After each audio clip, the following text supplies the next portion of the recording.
Also, theater etiquette would be not having your feet on the backs of the chairs, not eating or drinking in here. We just got new carpets, and not tapping on the mic, as that obviously decreases the quality of it.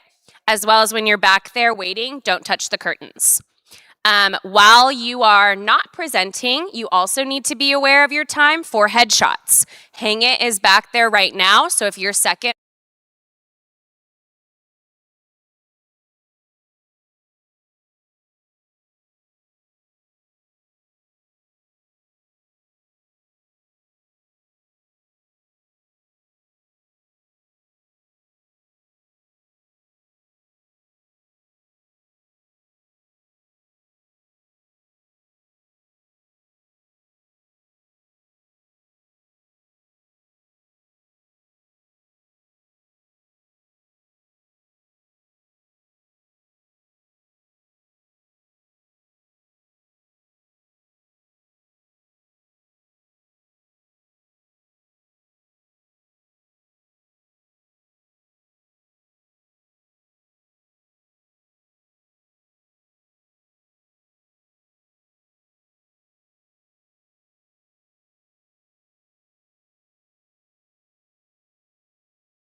I'm not clipped in it. Sorry.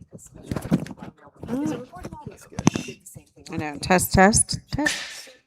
Oh, good. That's good. And what's your role? Are you? Yeah, I had some group come over and Test. do some LLC stuff with me. I don't Test. remember who they were, but Oh, from the. I heard you. oh yeah, I guess it would be the older kids. Do you remember what was it?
Yeah, y'all all walk in from one side. We don't split. Still walk to your spot, but don't.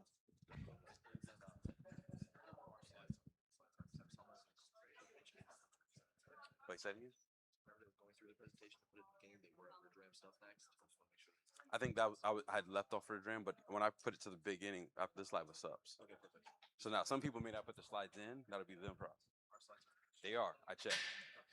Good morning, everyone. Thank you for attending the 2025 Alamo Heights Minimum Viable Product Pitches. We are here to announce each individual business's problem or opportunity. We have our fine judges in the house tonight, Mr. Stuart Schaffer, we have Melissa Chalfant, we have Keaton Freeberg, Mr. Luis Garcia, and Miss Robin Anderson. These judges are non-biased. They do not know you and you don't know them. That's the beauty of this situation. When you present, give it your all and give it your best. You are being scored. You are being challenged after this. You will get feedback after this. It is being live streamed, so you will be able to go back and check out and see how you presented.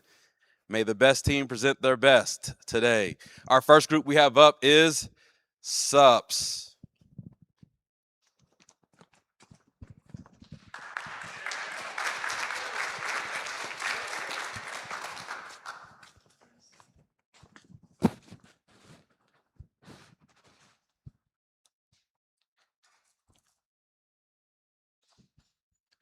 As student athletes, we are constantly pushing our bodies to their limits. Due to this, we are always getting battered, bruised, and we run out of energy faster than we would like to. To combat this, many athletes take supplements, as they are a prominent solution to these issues, and they work really well. The average supplement-taking athlete takes around 8 supplements per day. This consists of both pills and powders. However, pills can be hard to swallow, powders never taste quite how you want them to, and all of this takes a lot of time every morning. Due to this, many athletes either fail to stay consistent on a day-to-day basis while taking their supplements, or they don't start altogether. This means that they are missing out on a multitude of benefits that the supplements will provide them throughout their athletic career. Hi, I'm Sam Baumgartner, Chief Executive Officer. I'm Walker Bryant, Chief Marketing Officer. I'm Chandler Simons, Customer Experience Officer. I'm Rowan Simpson, Chief Operations Officer. And I'm Ben Patamber, the Chief Technical Officer. We created SUPS. SUPS is an innovative drink mix designed to specifically suit athletes. It combines 14 key nutrients and supplements into a convenient drink mix powder. It helps to maintain strength and minimize wear and tear on your body. The supplements that it includes are glucosamine and chondroitin, vitamins A, B, C, and D, sodium, calcium, magnesium, and zinc, as well as potassium, creatine monohydrate, and ashwagandha extract. These bring benefits such as a better inflammation response, soft tissue health, bone and joint health, as well as sustained energy.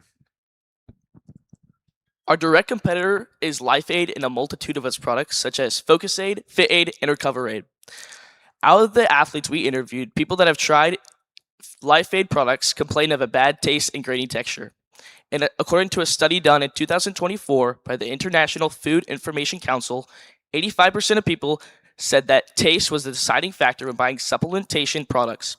Because of this, we plan on using natural sweeteners and fruit concentrates to create a good, clean flavor. Our indirect competitors are other beverage mixes such as Liquid IV and Element, and also supplement pills and powders.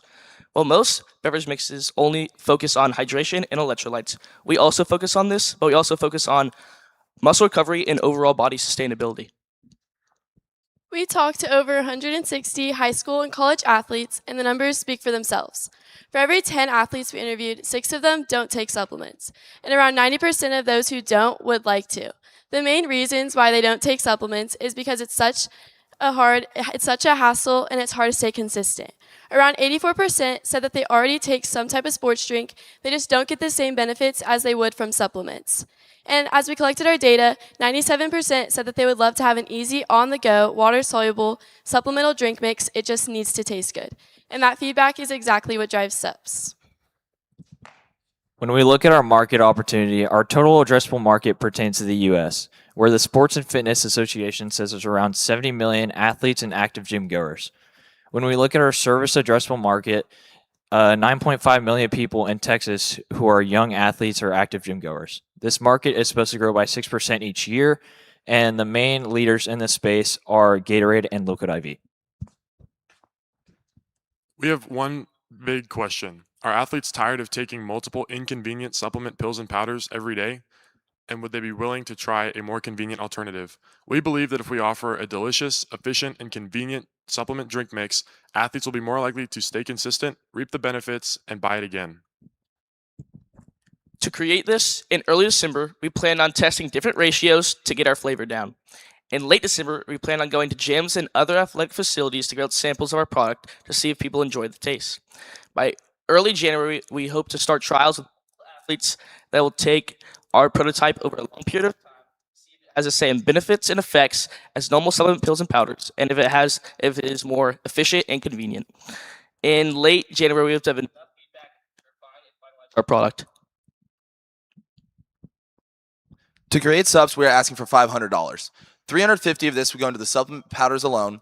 $80 would go into our filler ingredients and sweetener ingredients, and $70 would go into packaging and marketing. This would help us create around 100 prototypes, as well as a bit extra to mess around with our flavoring ratio and supplement ratios. Help us create the future supplementation. Stay strong, recover smarter, and sustain with subs. We are now open for any further questions.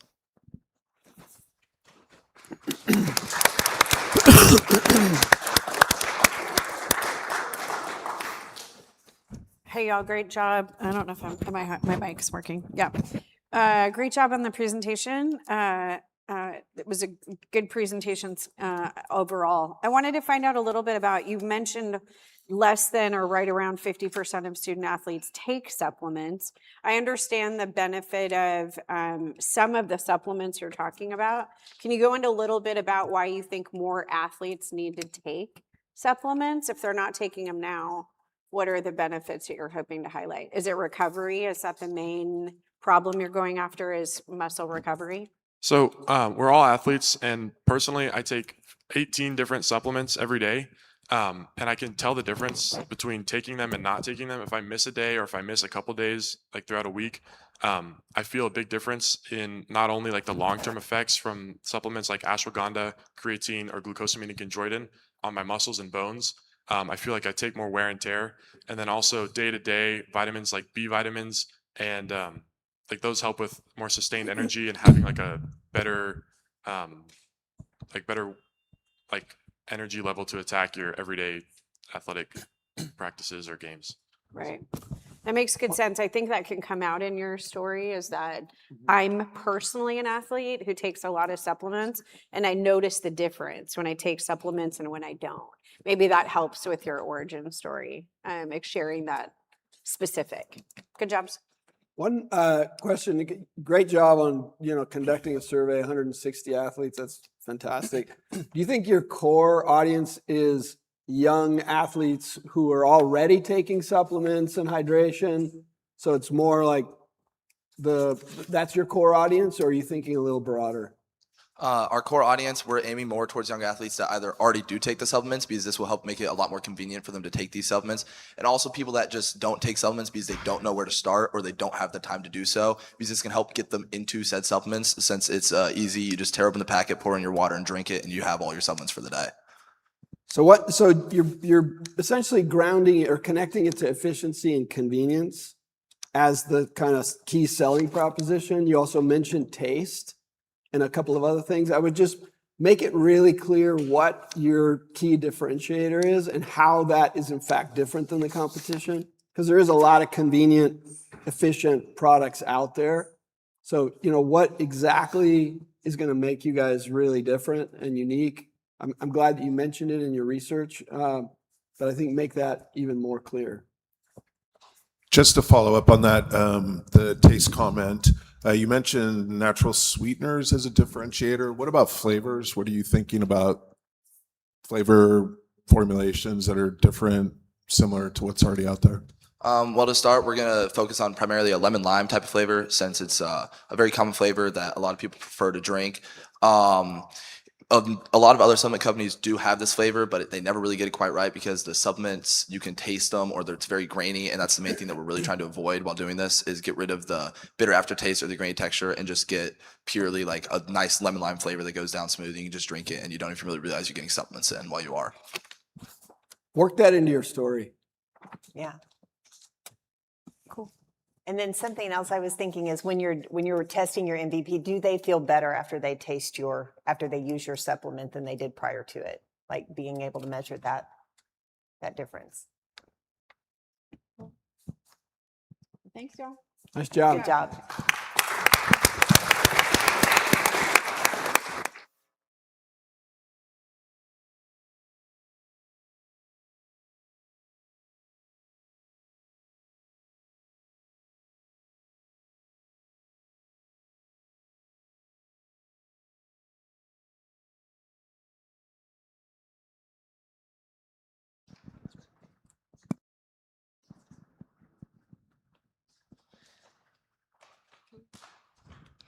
Have you ever been stuck in a situation where your vehicle's been stuck in mud, sand, or snow?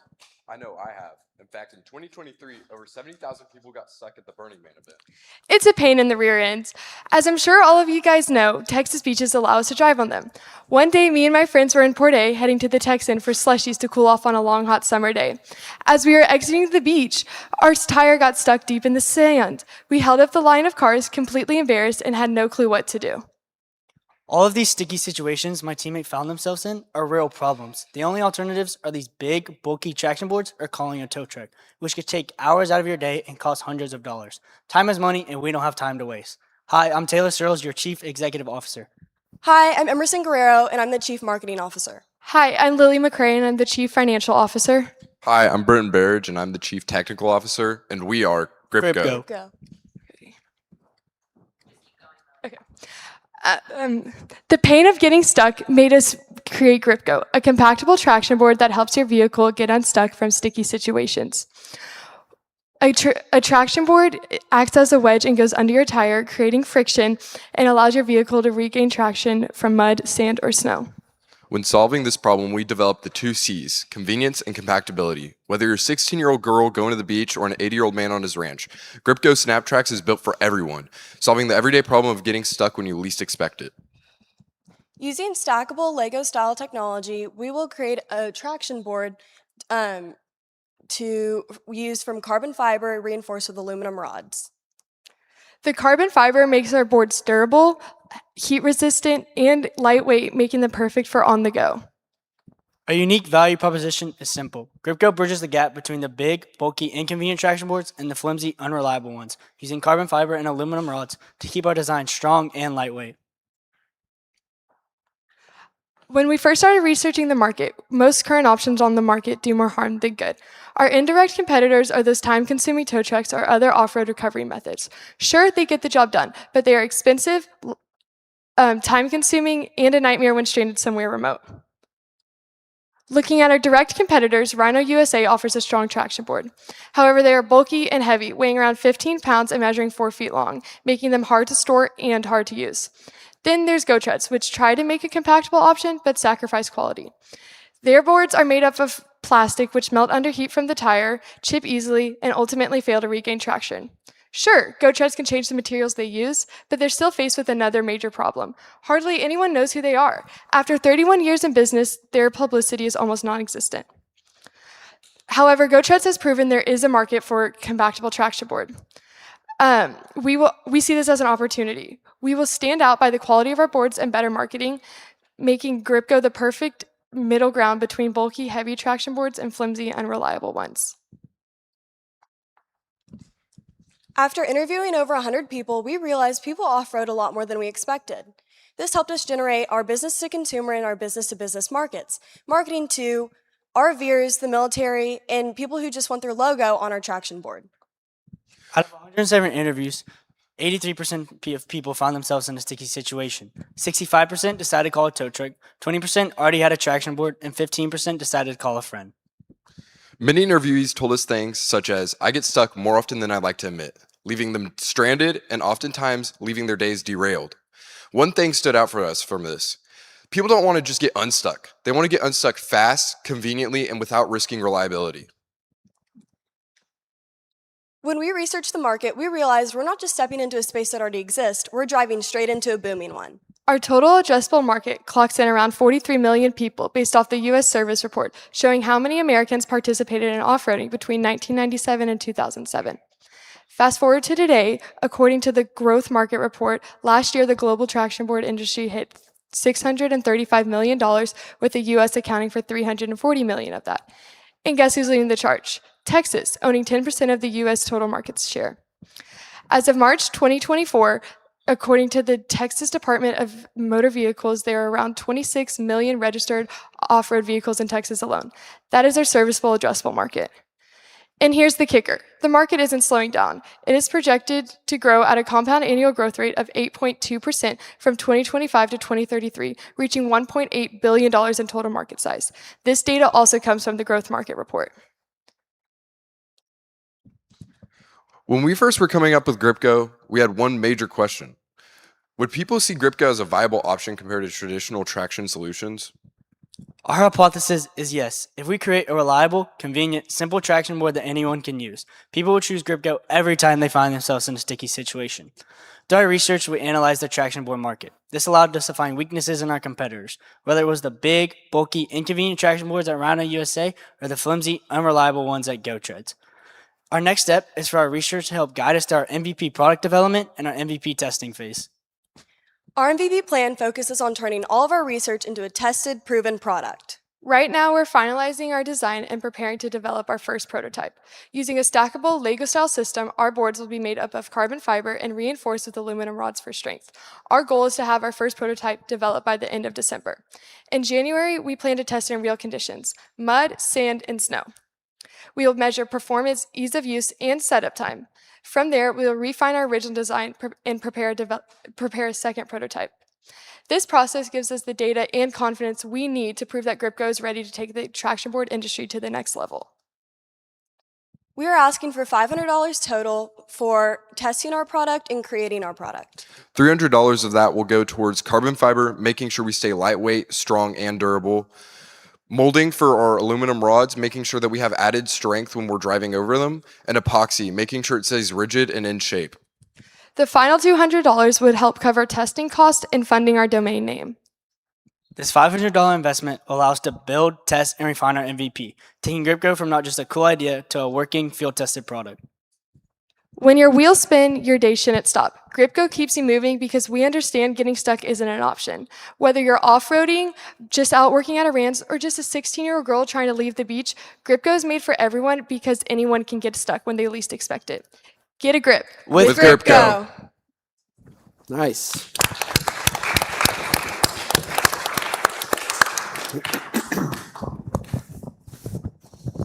things first, please step in that black box right there, guys. Just from now on, be right there where that black box is in this middle section. Okay. Hey, great job. Just one quick comment. On your opening story, I would really emphasize the pain. I think you just kind of glossed over it a little quickly, but really emphasize what it looks like to be stuck on a hot day, all day, with no ability to get out, because I think you really can drive home the problem there. Yeah, dramatize it.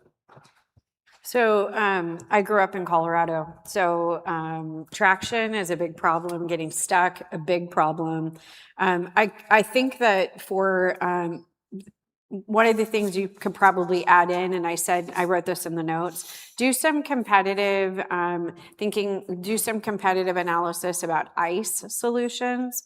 Because I think really, while we are in South Texas, and I understand your origin story, I feel like if you can bring the audience and what it's like being stuck in ice, now that is a really, really hard problem because there isn't anybody else on the ice and you are out there all by yourself. So while I like the origin story, I think your competitive analysis, everything that you're talking about, numbers, can be tightened if you apply that to people in other parts of the country that are dealing with ice and slip problems. But great job, y'all.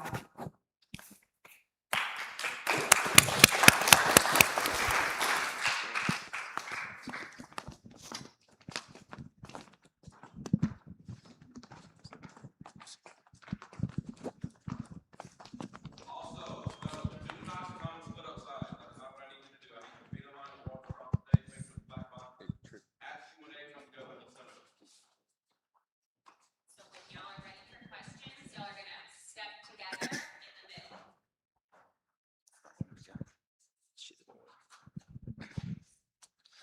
For as long as any one of us can remember, the outdoors have been our home away from home. And we've come to realize just how interconnected the wild and our vehicles are, especially while hunting, fishing, hiking, and everything in between. Oftentimes, we'll find ourselves needing a place to organize tackle, to clean game, or even just to work, and the ground will not suffice. I'm Trip Womack, Chief Executive Officer. Rex Railsback, Chief Experience Officer. Carson Rogers, Chief Financial Officer. Logan DeLeon, Chief Operations Officer. Christian Wilkie, Chief Marketing Officer.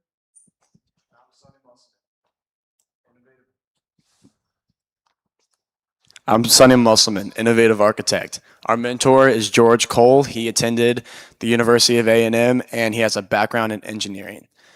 Our solution is Ridge Ram. Ridge Ram is the first dual-purpose brush guard that not only protects the front of your truck, but also provides a fold-down, rugged field table built for anyone who loves the outdoors.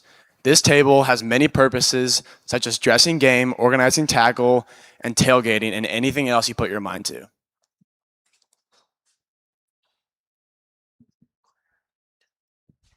Our direct competitor is Ranch Hand. They're the most popular brush guard bought on the market today.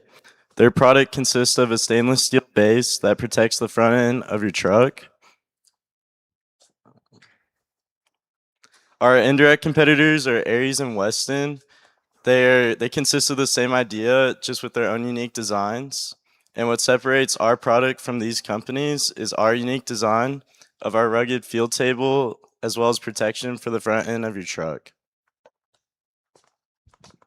We did 2 interviews, one of which was at the high school and one of which was at restaurants. At the high school, we found that 68% of all truck owners are looking to buy a brush guard. And at the restaurant, 52% of all truck owners are looking for that. That totals up to an average of 26% of all interviewees wanting a brush guard. Our total addressable market is an estimated 34 million retro trucks in the U.S. alone. Even to reach a small percentage of that market, we still have a large revenue opportunity. Our service addressable market is an estimated 4 million retro trucks in Texas alone, which shows how big of an opportunity we have locally. The market leaders in our industry are Ranch Hand and X-Guard, which are expected to grow by 6% in compound annual growth rate over the next decade. Our question is, would people prefer a brush guard designed to serve multiple purposes regarding storage space and operating room, rather than a brush guard solely designed to protect the front of your vehicle? To research this, we will test the durability, how much weight it can hold, and how easy it is to fold up and down, all while ensuring it's not too bulky. Our feedback will come from personal experience and user interviews, and our prototype and design concept will be changed based on that. By early December, we will be purchasing our materials such as hinges, hardware, stainless steel, and coating to make our prototype. By mid-December, we will be assembling the prototype to making it to the best of what we want. By late December, we will be testing and doing trials based on how much weight it can hold. And by early January, we'll be making refinements and making sure it can hold the most weight and be the most durable. We're asking $500 to build and test our first Ridge Ram prototype. This funding will be used for steel materials, hinges and latches, protecting coating, and hardware materials needed to build dual-purpose brush guard and field table. A portion of our budget will be used to support the purchase of testing tools to evaluate our prototype's performance. And with this funding, we'll be able to complete our prototype, test the usability and durability in practical conditions,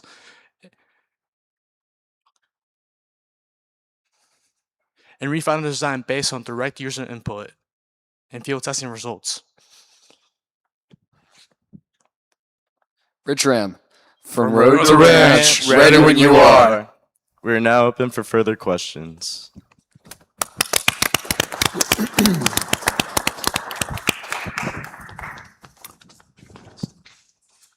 I think you guys covered, you covered all your bases. You went through everything.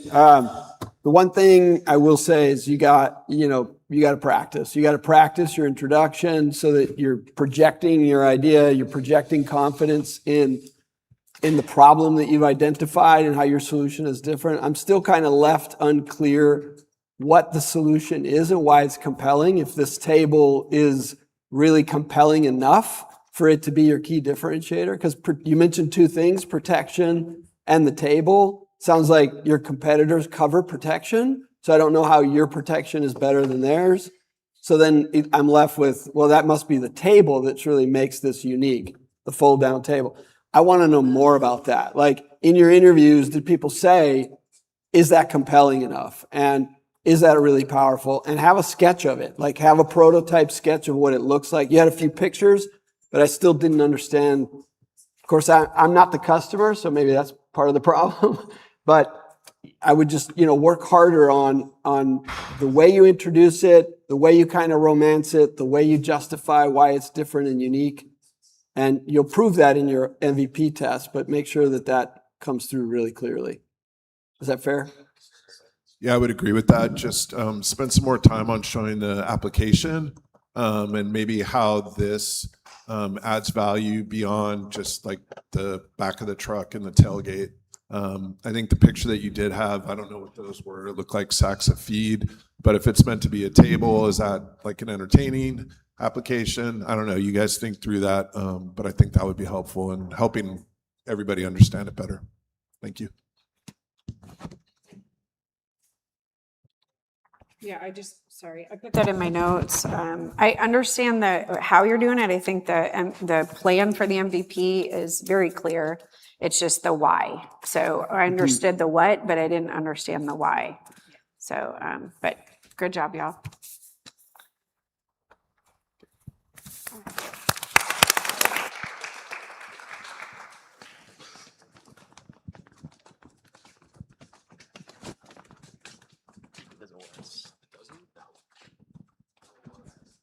Good luck, guys.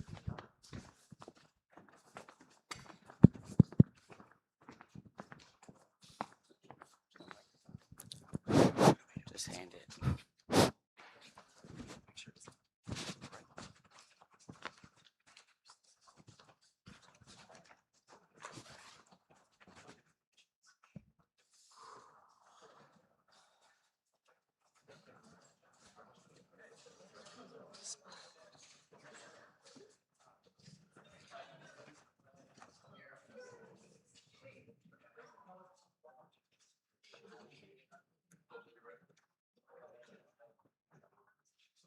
We're a pretty active group of guys. We all spend a lot of our time outdoors, whether we're hanging out in somebody's backyard or out on the golf course.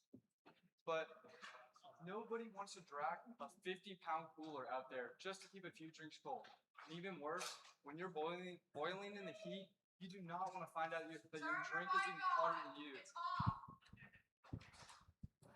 Which is why we made it possible to cool your drink on the go. We're Blue Peak. I'm Blake Jones. I'm the Chief Executive Officer. I'm Lee Brockwell, and I'm the Chief Financial Officer. I'm Worth McWay, and I'm the Chief Operating Officer. I'm Jared Gingrich. I'm the Chief Marketing Officer. And I'm Pablo Acosta, the Chief Technical Officer. Our solution is an actively cooling, customizable koozie that combines peak performance with luxury and style. When you put your drink into our koozie, it comes into direct contact with a detachable cooling agent, optimizing its cooling capabilities and keeping your drink colder for way longer. This will all be contained inside a layer of aluminum insulation, keeping the drink cold and keeping the cold away from your hands. To top it all off, we're going to wrap the exterior in a layer of leather, giving it that luxurious finish that'll have everyone at the tailgate asking where you got it from.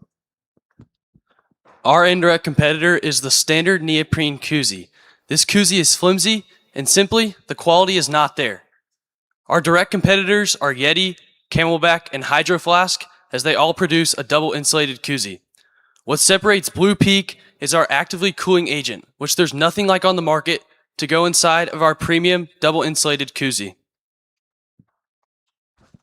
We've done 100 customer interviews. Out of the 100 people we interviewed, 68 of them said they currently use koozies.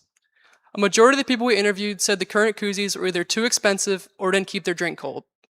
After pitching our solution, 74 of the 100 people said they would use a koozie that could actively cool your drink. That's a 14% increase in koozie users after hearing about Blue Peak.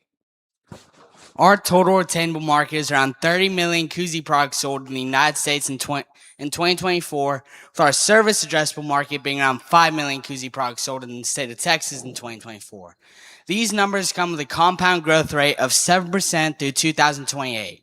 These numbers allow us and our investors know that this market is rapidly growing. There are ample amount of koozie users that we can get to buy our product.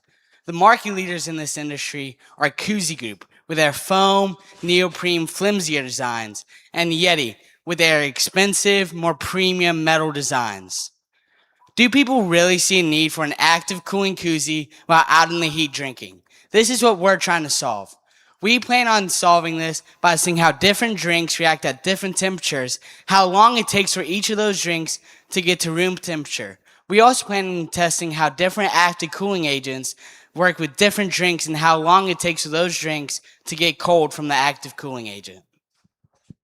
Right now, we're conducting more interviews to see what % of koozie users are actually willing to spend the extra dime to have luxury and cooling in one hand.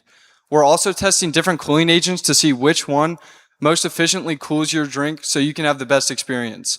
We want to have our first prototype by January to test on our own in different temperatures to see how it performs, as well as distributing the product to many different people that have already expressed interest in testing it. We want to take their feedback plus the data from our testing to create an improved prototype by March. For our MVP, we are asking for the maximum of $500, 450 of which will go towards acquiring the materials to build our first 5 prototypes, while the last 50 will go towards marketing. We are Blue Peak, Cooling and luxury in one hand. Thank you. We're now open for questions.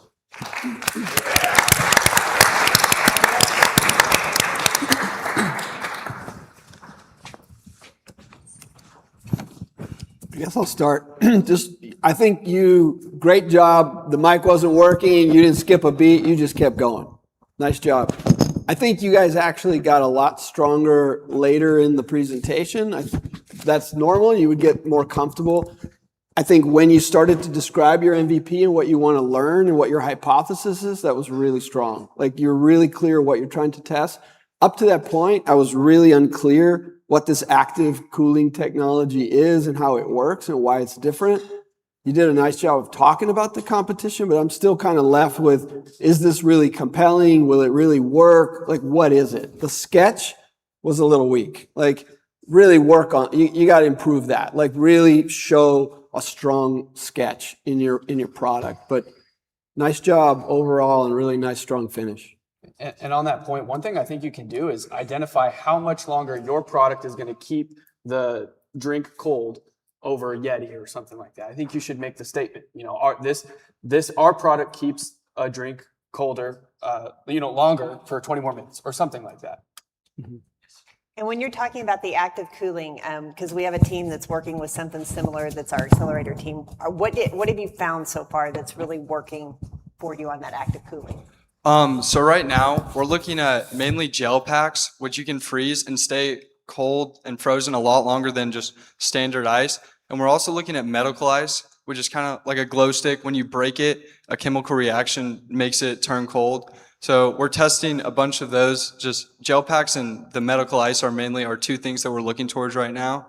Okay. So one thing you might want to research a little bit, you actually have to have like a chemical, the active cooling agent, you're going to need to charge it. It's going to have to be something that electronically is running through your koozie to keep that active cooling, because it'll work indoors, but once you get outside, it's not going to work. Just because we've tested that, and just some feedback to get you started, because you'll come to that.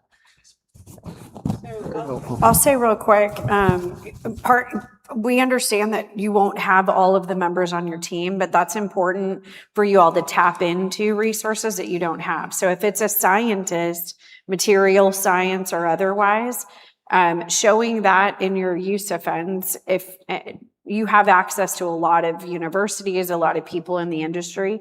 So rounding out your team with a material science or a scientist or someone is probably a good use of time and research. Because I think, yes, you identified the problem, but have you identified the person or the people or the team that's going to help you with the solution?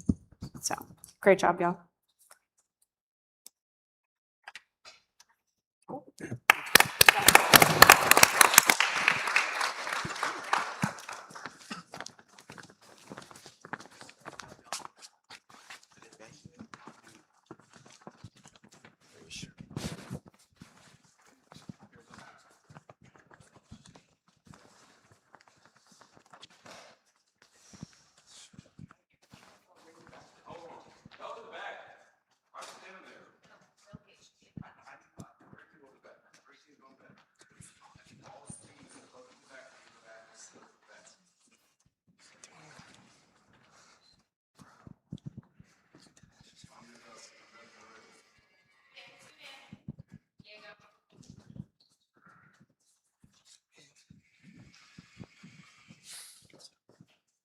Coolers are a big part of our lives. We take coolers on all sorts of occasions. Whether it's a beach trip or a family gathering, coolers are key. There's a few problems though. Sometimes they're just too heavy, too expensive, and they take way too much space. That's why we want to create a 2-in-1 cooler that can fit all your needs. Hi, I'm Robert, Chief Executive Officer. And I'm Parker, the Chief Marketing Officer. I'm Leo Guerra, Chief Financial Officer. And I'm Diego, the Chief Experience Officer. Our solution to this problem is an innovative 2-in-1 cooler with size that work like drawers.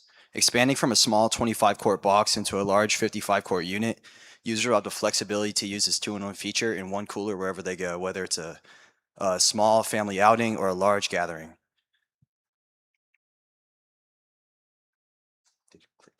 Our main competitors are REI, Yeti, Igloo, and Arctic, although none of them have a cooler exactly like ours. Since ours expands and is still a hard, durable shell, no one else exists like us. But like these other established brands, we'll be using materials like hard plastic and polyurethane spray foam to insulate it and create it. We also use rubber gaskets and seals to make sure it doesn't leak, and longevity is not a problem.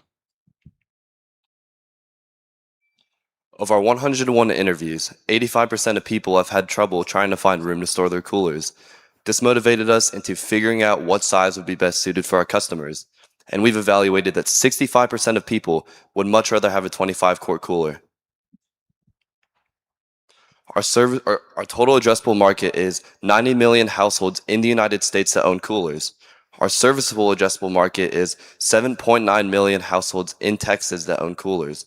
The cooler market is expanding, so much so it's grown 10.2% with Yeti leading the charge.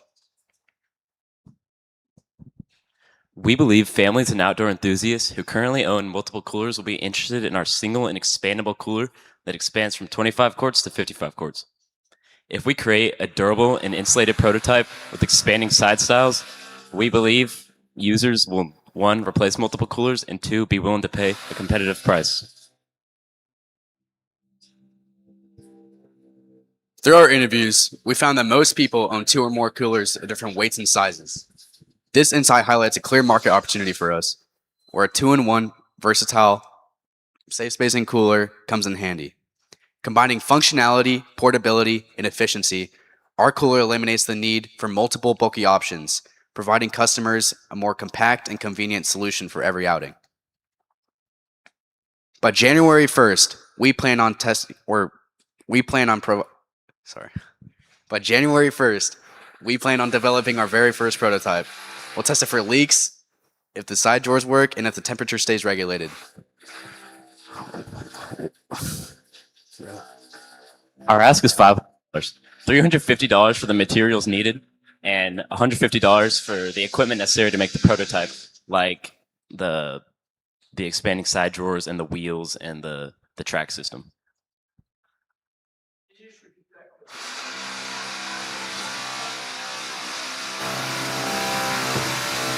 Yeah, can we stop this guy? Can we stop him? Can we stop this guy or no? Okay. Go ahead. Just say that last part again. Our ask is $500, $350 for the equipment needed, and $150 for the equipment necessary to make the prototype. Cool, customizable, convenient. That sums it up. Now open for questions.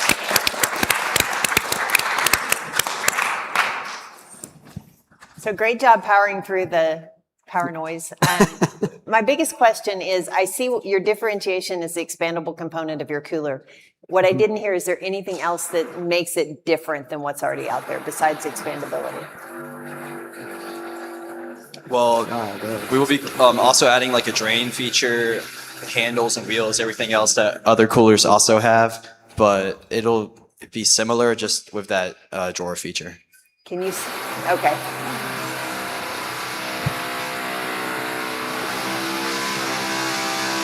That's gonna be hard. Yeah, you know what might be easier? Can you guys even hear us? Because you might come closer, maybe. We can hear y'all. Yeah, I mean, I think that's the key, because we're kind of left with this. Yeah, I mean, forget the challenges of not being able to hear you, but is this expandability thing. Like that seems to be really nice visual. You guys kind of dramatized the back of the van. You showed kind of a nice visual of the product. That's what we're kind of left with is this expandability. I have no idea how that's going to actually work. You might just want to, I know you're going to test that in your MVP, but just describe why that is really different and how you envision it working. Because it seems like a good idea, but you didn't mention it in your research that functionality is really what's compelling to people. One thing to watch out for is when you throw out a lot of benefits like functionality, portability, convenience, customizability, like make sure you back those things up. You're not just using words, right? So use the ones that you have total confidence. Yes, our product can solve that better, and explain why. Because otherwise, it just sounds like words. Does that make sense? Yes, sir. Sir. That's good. Sorry. I don't know if you guys can hear me or not.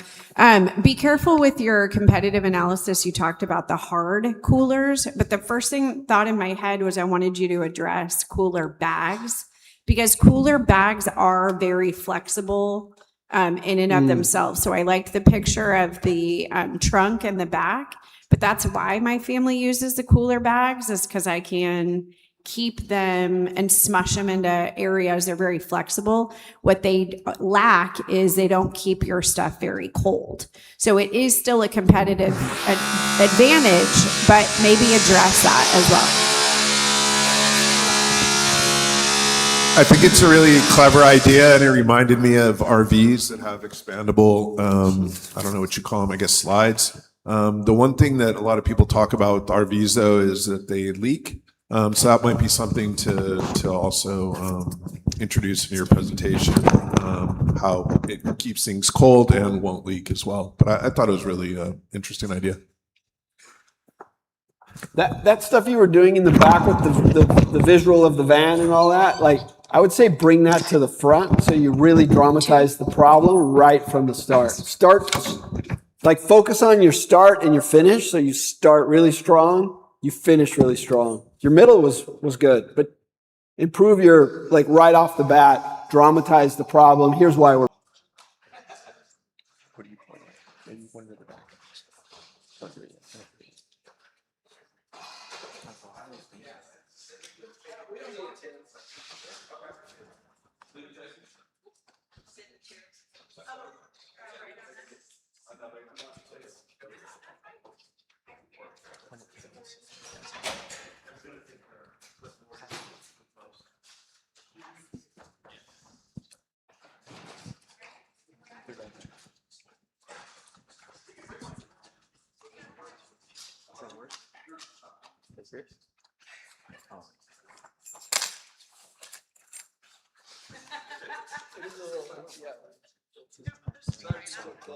It's okay.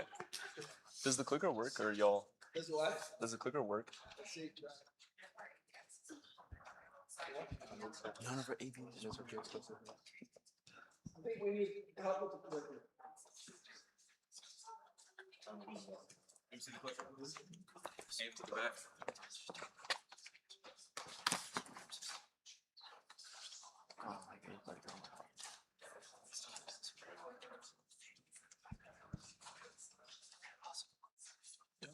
If not, just go like this, and then someone should click it.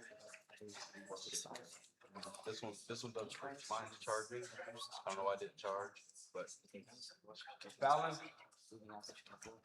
They're gonna just go like this. You can slide. Thank you. Hold on. Very small. You go. It's in order. It's in order. Oh, yeah.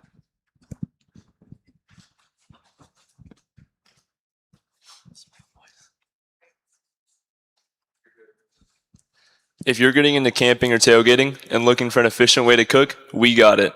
As an Advent outdoorsman, there's two problems to be faced. One is water and one is food. Finding water can be easy, but cooking a warm meal on those cold nights can be really tough. Every time I set out, I despised cooking. I could only cook MREs or meals ready to eat on small camping burners and think about my favorite meals while I ate the sludgy, cold meals. And I know my problems don't end with me. They follow George. You're right. I can't even count how many times my friends and I have attempted to load a 200-pound grill into the back of our trucks to go drive hours away to tailgate with my older brother. It is such a hassle, especially with the risk of breaking my truck or my grill. We've all experienced the problems with grilling on the go, and now we're here to bring you Grillgate. I'm George Allred, Chief Executive Officer. I'm Austin Ramos, Chief Financial Officer. I'm Jack Schroeder, the visionary. I'm Noel, the Chief Marketing Officer. I'm Luis, the Chief Experience Officer. The solution to our customer's problem is Grillgate. Grillgate is a portable grill that attaches to your vehicle's hitch with a pivoting swing arm system that allows customers to pull out the grill, put their tailgate down, and still have tons of room to grill and freely move it around the back of their vehicle. Grillgate also includes a unique dual fuel system, allowing customers to choose between either propane for fast, easy cooking, or if you'd like to cook more traditionally, there's the options of charcoal and wood. Grillgate is going to save you time and money. Also, it's convenient and brings you performance. So through our market research, we found our direct competitors to be Hitchfire and Nomad. Hitchfire is one of the companies offering a hitch-mounted grill, but they only support a propane system, so it leaves out all the charcoal and wood lovers. Nomad is a great lightweight portable grill, but as you can see, it's fairly small, it's meant for campers, and it's not hitch-mounted. Our indirect competitors include Coleman and Camp Chef. These are great portable grills, but they take up way too much space in your vehicle, and they're not hitch-mounted, which makes them our indirect competitors. This is where Grillgate comes in, bringing the authentic taste of the wood and charcoal and combining it with the convenience of being a gas grill and hitch-mounted, making grilling on the go more convenient. After doing 90 total problem interviews, we learned that home, camping, or when tailgating. About 51% of the people use propane to grill, and around 46% use charcoal to grill. With only 3% using both, we asked ourselves, why is this such a low number? Well, it's quite simple. There's no convenient way to have both. You either need two grills or a split grill. We're stepping into a huge market, with our total addressable market being approximately 94 million households in the U.S. that grill, and our service available market being around 8 million households in Texas that grill. And the kicker is, the grilling market has no intention of burning out, with the worldwide grilling market being valued at approximately $5.3 billion as of 2024 and is expected to grow to $7 billion by 2030.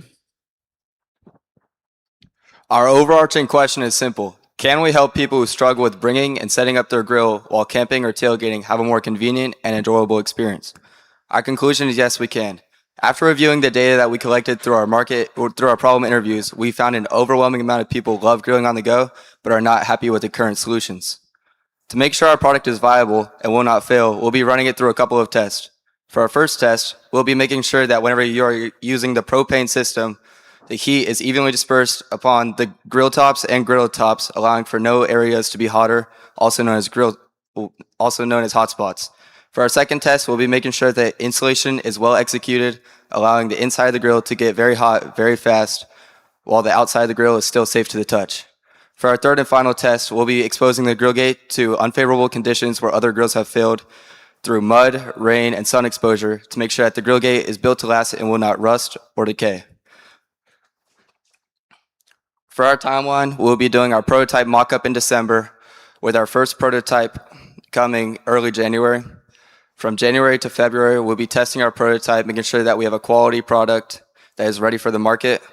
On the last day of February, February 28th, 2026, we'll be showcasing our product at Bucks and Barbecue Cook-Off, allowing people to grill from the back of our trucks with our grill, with our meat, so that we can get some unbiased feedback in hopes of creating. Our ask is $500 to make 2 prototypes. $400 of this will go towards materials like metal, propane items, and gauges, with the last $100 going to welding and labor that we will need to help assemble the metal together into a grill. So help us in bringing the heat to the parking lot with Grillgate. We are now open for questions.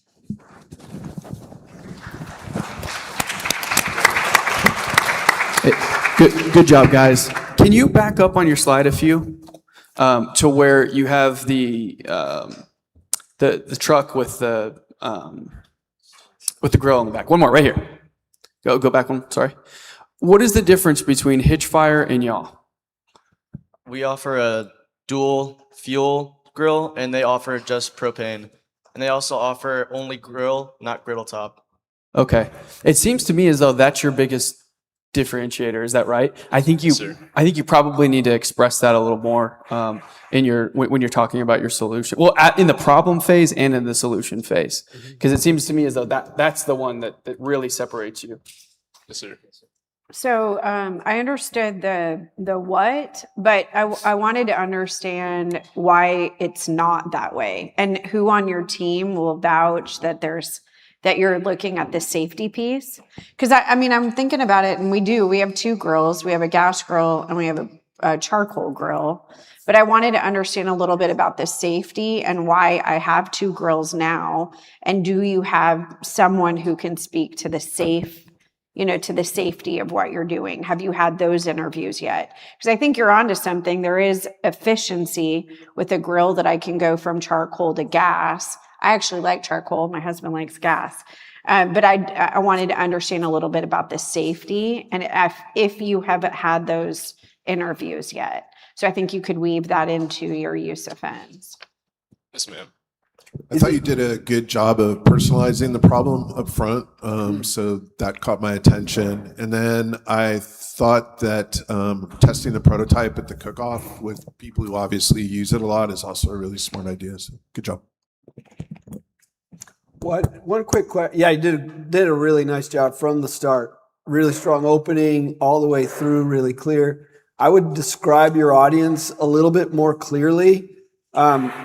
And define them really specifically, like who are you going to start with? And you described it in your MVP when you're talking about testing and the cook-off, but bring that a little bit earlier.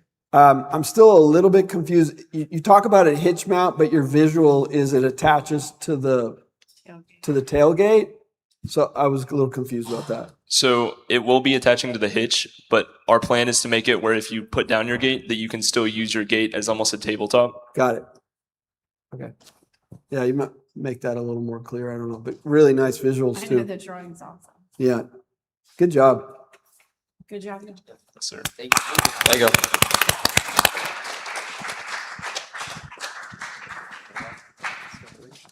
Special. Where's the clicker?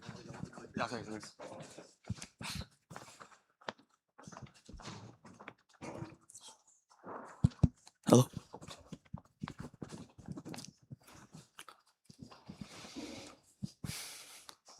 As a group of teens who are constantly exercising and working out, we are extremely tired of eating chalky protein powder and protein bars that just taste terrible.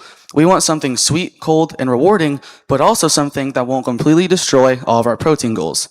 We saw a huge gap. On one side, there's healthy food that tastes terrible, and on the other side, there's food that tastes amazing, but has no nutritional value.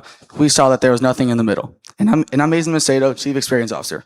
I'm Cito Longoria, Chief Technical Officer. Landon Balden, Chief Executive Officer.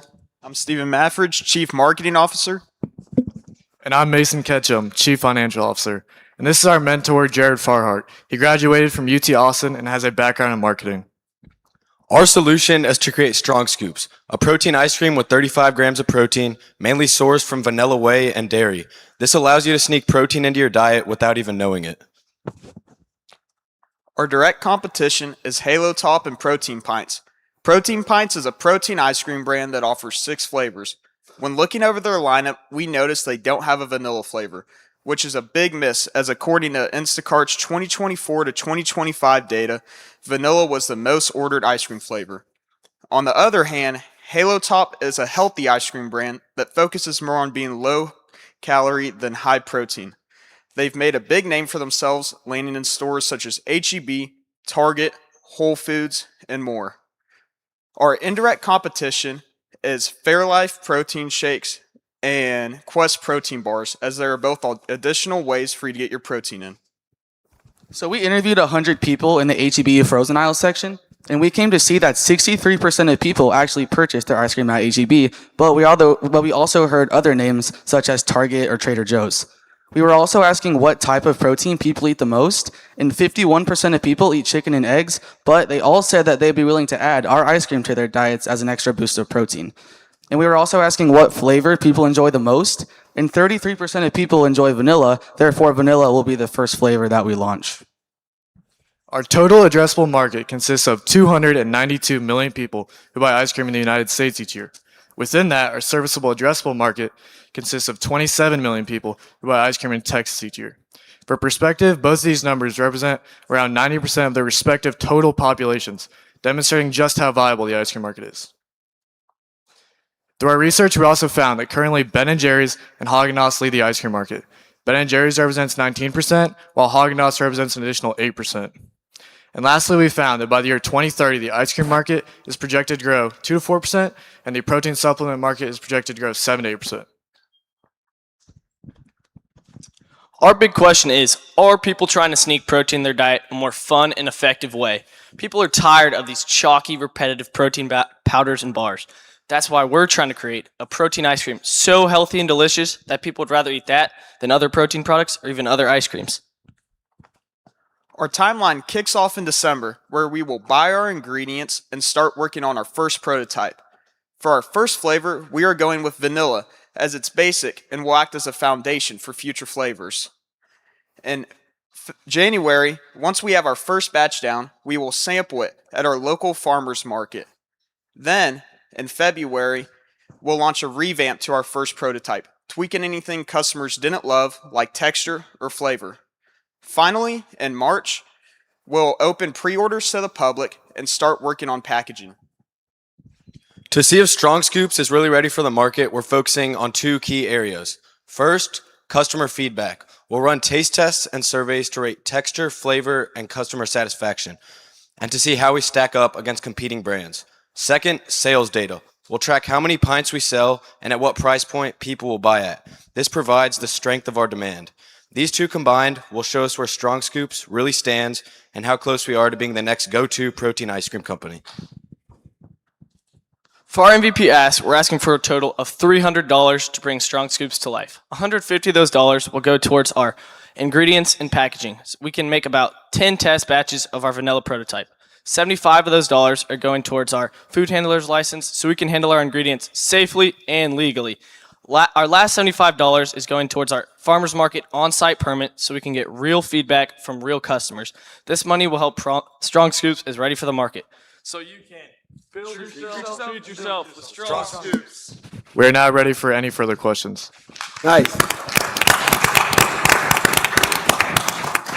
So protein is on trend, so I think you guys have taken notice of that. The one thing that I would strongly encourage you guys to add resources for a food scientist, because what you're describing, it's not easy stuff to just do in your kitchen. So you got to bring in somebody who knows what they're doing, type of protein you want to use, how to incorporate it, and then be looking at things like shelf life, on and on and on. But other than that, it's a compelling idea.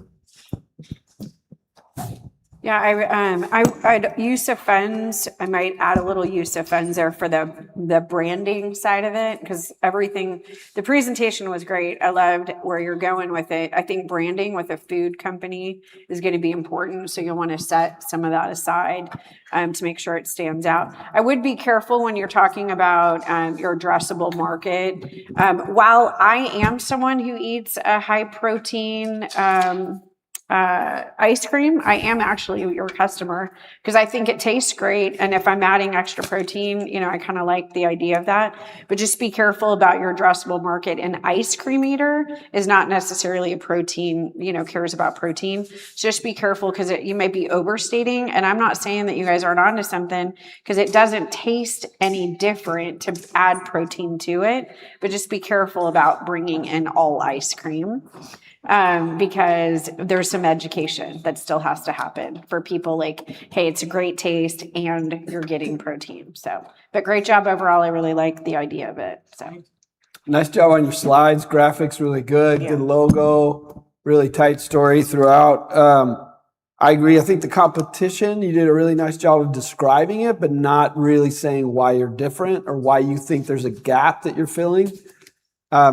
I don't think in your opening it was really clear where you were going. I think later you made it really clear what we're doing here. But I would kind of say that right up front. You describe a gap, but I wasn't clear what gap you were defining. You know, if it's protein and taste, like right off the bat, what are you filling? What gap are you filling? Make that really clear right from the start. But nice job all the way through. What is your gap that you're filling? Is it the vanilla void?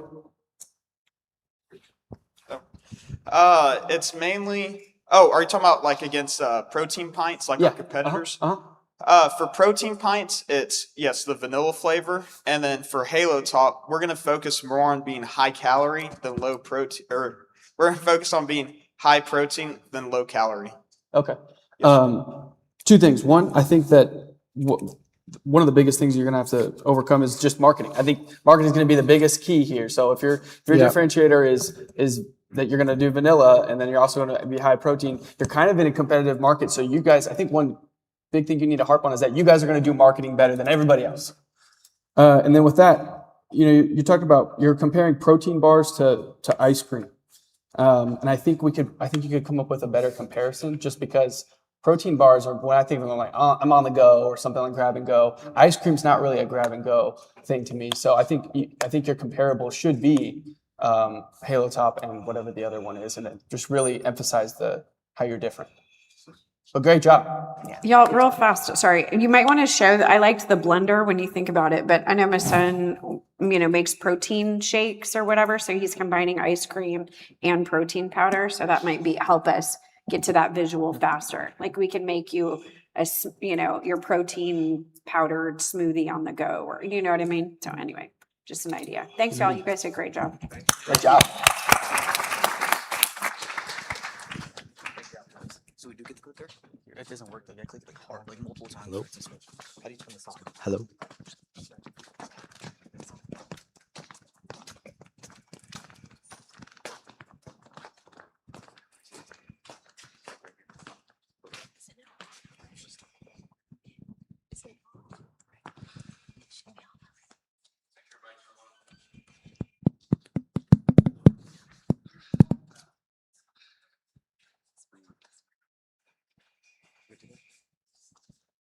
Are we good to go?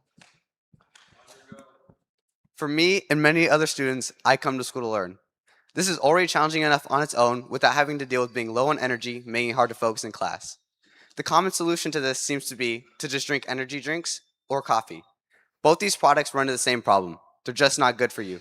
The harmful additives that cause long-term negative health effects or the large amounts of caffeine that our bodies aren't meant to handle. This leaves me searching for a product that tastes good, delivers energy, without compromising my health. And I'm Sebastian Trujillo, the Chief Executive Officer. My name's Henry Kiefer. I'm the Chief Financial Officer. I'm Catherine Dixon, Chief Operating Officer. I'm Conrad Rocha. I'm the Chief Technical Officer. And I'm Olivia Mattingly, Chief Marketing Officer, and our solution is Bazinga.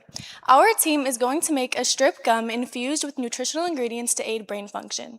Bazinga will be instantly refreshing because of our classic cool mint flavoring made with sorbitol and other natural sweeteners like peppermint oil. When it comes to the base of our gum, we'll be using a naturally sourced gum base and vegetable glycerin as an emulsifier for our added ingredients.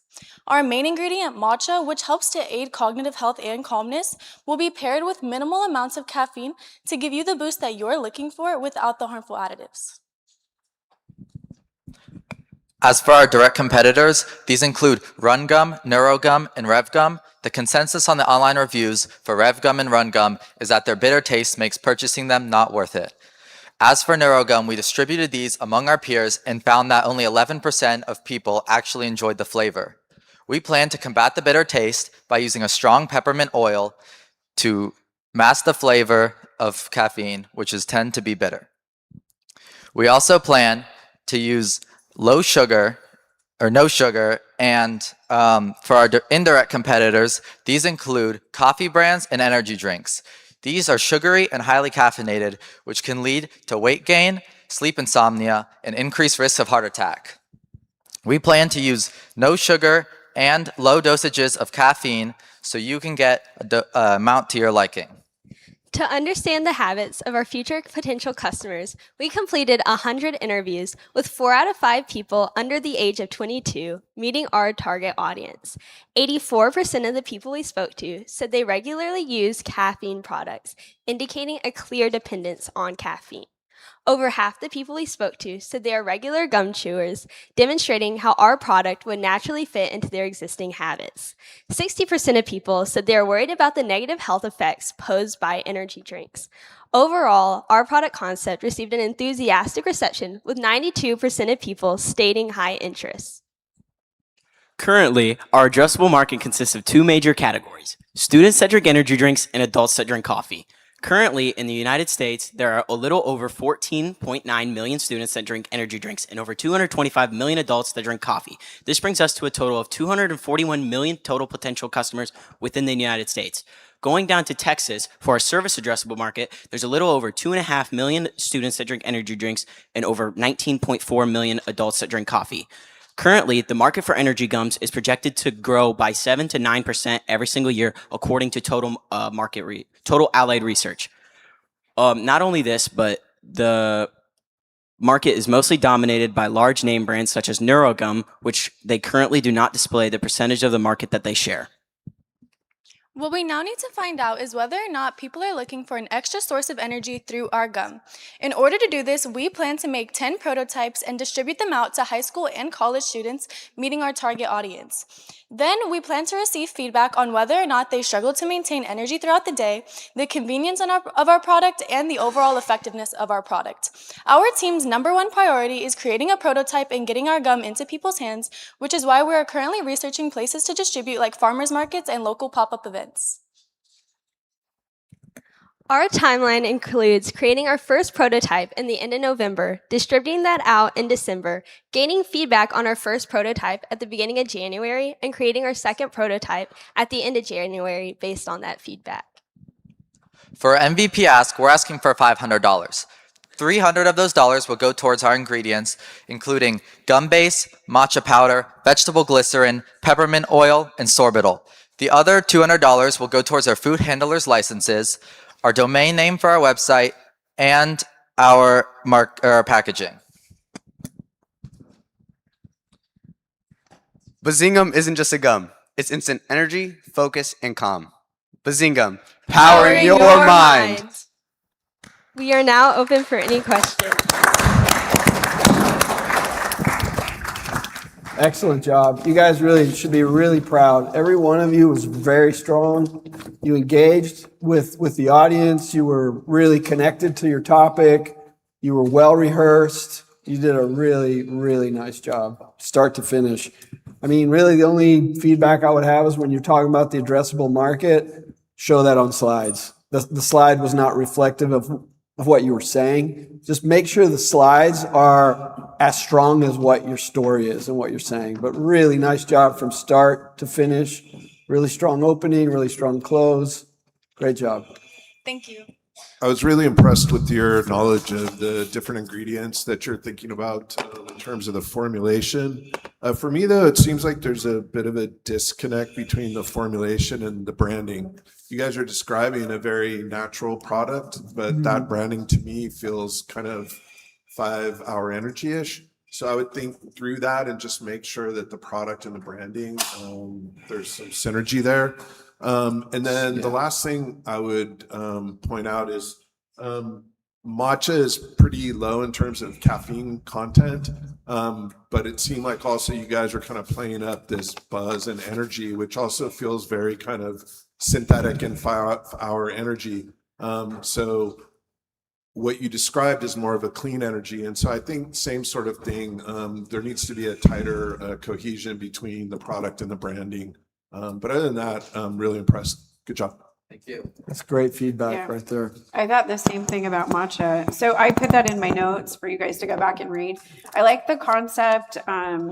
I do like the idea of using matcha. Is that enough to give somebody the boost of energy? Because I think if you ask me an hour after drinking a cup of matcha, if I feel a boost of energy, I probably wouldn't describe it that way. And I maintain a nice energy level, but I wouldn't describe it as a boost, if that makes sense. So maybe think about your wording so that you're not setting yourself up for, a review that doesn't reflect that. But also, I thought, again, add to your team, if a food scientist or someone like that, gum is hard to do. And so getting those flavors to not feel gritty and all that kind of stuff, but just work on that early on. But I thought your presentation was awesome. But also, please, because I'm a big unit economics gal, and so when you're adding an energy drink user to a gum user, those types of things, I'm going to grab a drink in a different frame of mind than I am going to reach for gum or mint or something. So just be careful when you pull in an energy drink with that delivery system. It's a completely different thing. Still a great idea, but I would reach for an energy drink in a different way than I would a pack of gum, if that makes sense. So, but great job on the presentation. Good job.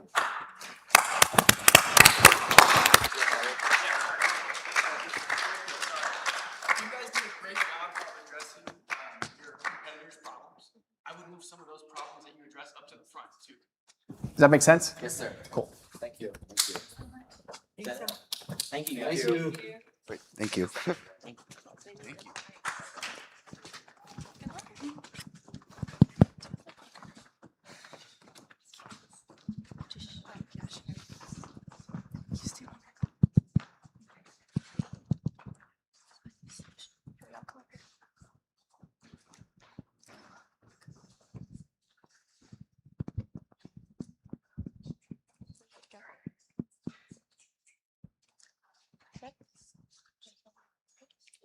Americans eat around 17 billion quarts of popcorn every year.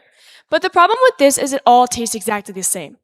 We all know that feeling. You're sitting, watching a movie, and you smell that fresh, buttery popcorn fill the air. You just have to have some. But by the time you take the first couple bites, the flavor falls flat. It's boring. It's predictable. It's the same old flavor we've had for years now. The one thing us 5 girls all have in common is we love popcorn. As we did our research, we noticed a major gap in this market. Flavor. Real flavor. So we decided to fix this. We took our passion and developed a solution.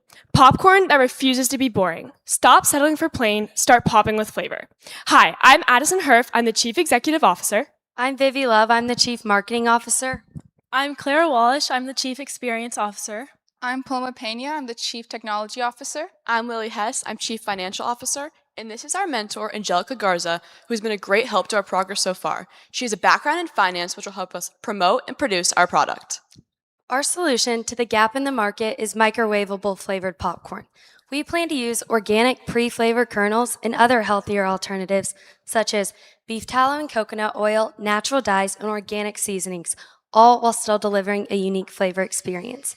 Not only will we have pre-flavored kernels, we will also have other topping components such as white chocolate drizzle and sprinkles for our sweeter popcorns, and for our more savory popcorns, we'll have things like Parmesan, herbs, and different salts. Our overall goal is to deliver bold and fresh flavored popcorn to your home. Our first flavor that we'll be producing is birthday cake popcorn. Each batch starts with organic kernels coated in a vanilla cake base and packaged in a convenient microwavable bag. Pop it in the microwave for 2 to 3 minutes, take it out, pour it into a bowl, and finish it off with our included white chocolate drizzle and confetti sprinkles. Our main direct competitor is O Pop Pop. While they may share similar ideas, their popcorn requires the purchase of a separate bowl. From $40 all the way up to $130 is just the price of their startup kit. Our popcorn will deliver the same premium experience, just in a simpler, more affordable way. Some of our indirect competitors include companies like Skinny Pop, Orville Popcorn, and Act 2.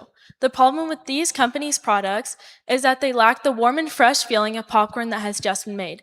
If they are microwavable, they only have generic flavors like butter, kettle corn, and cheddar. We plan to fill the gap in the market by delivering warm and fresh popcorn that also has bold flavoring. Our team conducted a total of 89 interviews. Through these interviews, we wanted to figure out how people feel about popcorn, how often people eat popcorn, and how people want to see their popcorn presented. We found out that 65% of people would prefer to make the popcorn themselves rather than the prepackaged popcorn. We also found out that the top 3 flavors that people want to see us produce are birthday cake, garlic parmesan, and spicy. And according to National Today, around 92% of Americans enjoy eating popcorn, which is 312 million people.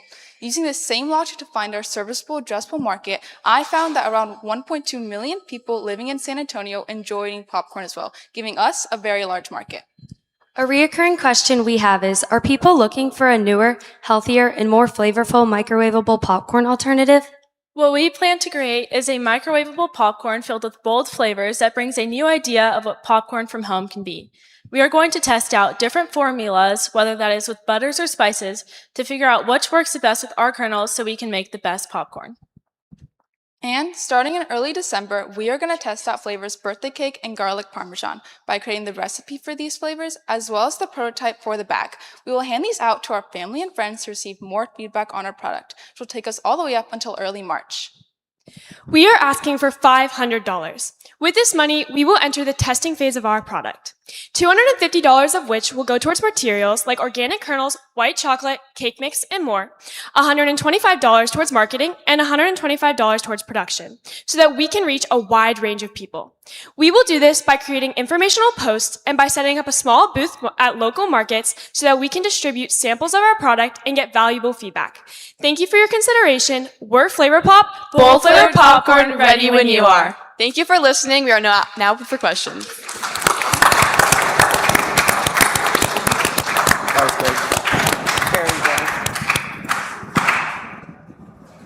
Excuse me.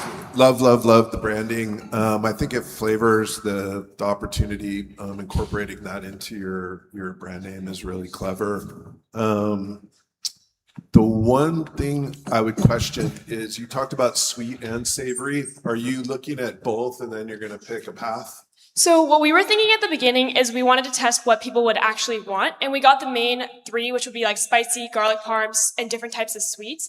But what we're going to focus on, our main first one is going to be birthday cake, so we're going to go on the sweet side, and as we develop our brand, we're going to go into more savory and stuff like that, but that's kind of for like our timeline so that it'll go further on.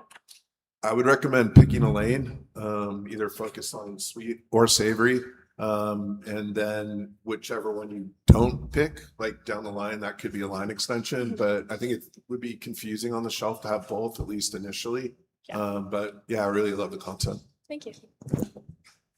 What I really liked in the research is that you asked them what flavor they liked. So I liked that. It'd be good for you to highlight how your survey worked. Was it a free form? I've never heard of spicy popcorn, and I liked the idea that you extrapolated that from your interviews. So it was a good job letting the market tell you what they wanted. Be cool to know how you did that. But the branding, agreed. The branding is super, super cute. Have you guys tried to do this at all, or it's just been in your brain? Yes, so we started like popping the popcorn and then just trying to make different like sauces to go on top of it and toppings. So yeah. Basically what we were doing is trying to start off by making the main base of the popcorn and figuring out how to actually get the taste of it before we go into making it into the microwavable part so that we can put it into a bag component so that we can actually have the flavor on top of it being convenient and easy to use. Right. Just based on the timeline, I wondered if, I love the concept of it based on the timeline that you have, and it's going to go really fast. I thought maybe the sauces and things like you said kind of popped up. I can use my own popcorn and then I'm using your sauces or something just based on timeline. I don't know if that helps, but yes. Yeah, beautiful job on the brand and the story. It feels fun. It feels happy. I think there's an opportunity in that you didn't really capture the experience that you're trying to create.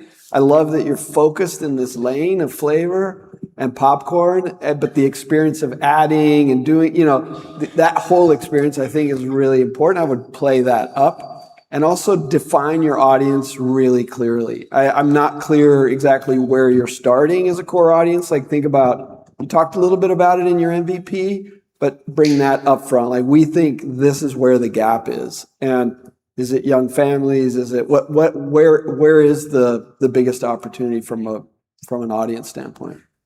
And then building on that, showing people experiencing your popcorn. I think that's a big thing that you can do is that visual of this is how people are enjoying what we're producing. I think part of what we want to do is, like at the end I was talking about the pop-up markets, we're hoping to develop our product and be able to give out samples of it, because then once we get to that like part in our development, we'll be able to gather more information on what people are wanting to see. Okay. Yeah, the only thing I have to add is for final pitch, bring samples. Great job. Thank you. Thank you.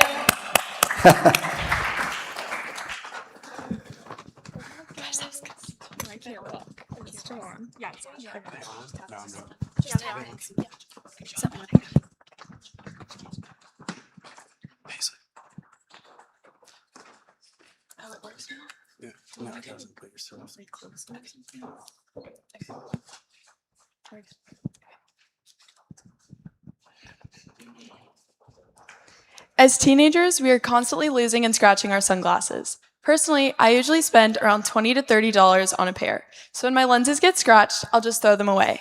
But for someone like my dad, who spends a generous amount of money on a nice pair of sunglasses, when his lenses get scratched, he replaces the lenses.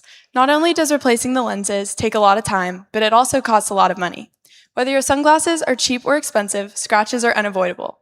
And I'm Paisley Dusick, Chief Executive Officer. Campbell Ward, Chief Marketing Officer. I'm Leila Crawford, Chief Financial Officer, and unfortunately, Stella Ward could not make it today.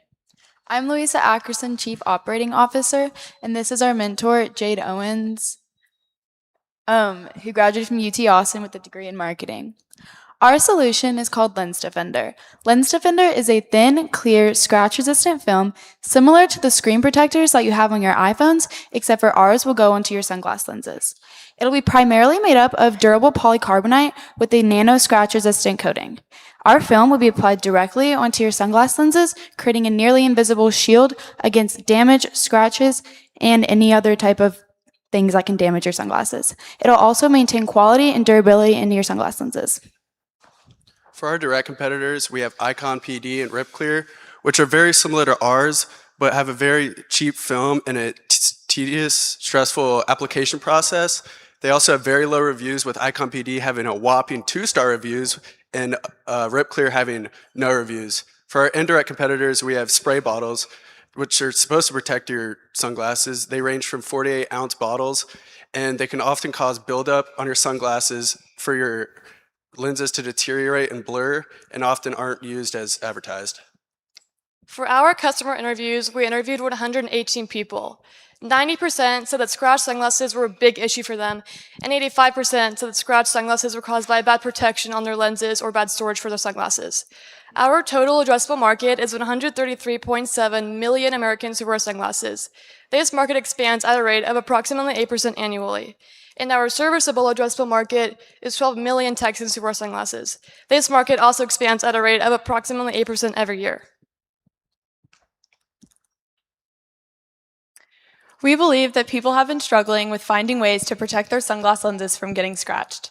Most people try things like cases, wipes, or other special coatings, but that doesn't always work for them. So we've been looking into why this happens and if there's something we can do to make a difference. For our timeline in late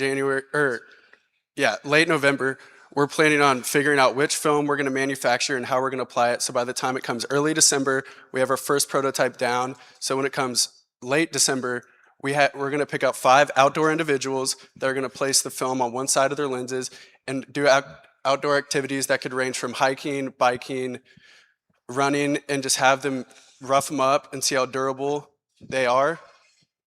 So by the time it comes late January, we're going to test, from our test results, we're going to figure out how we can make the perfect prototype.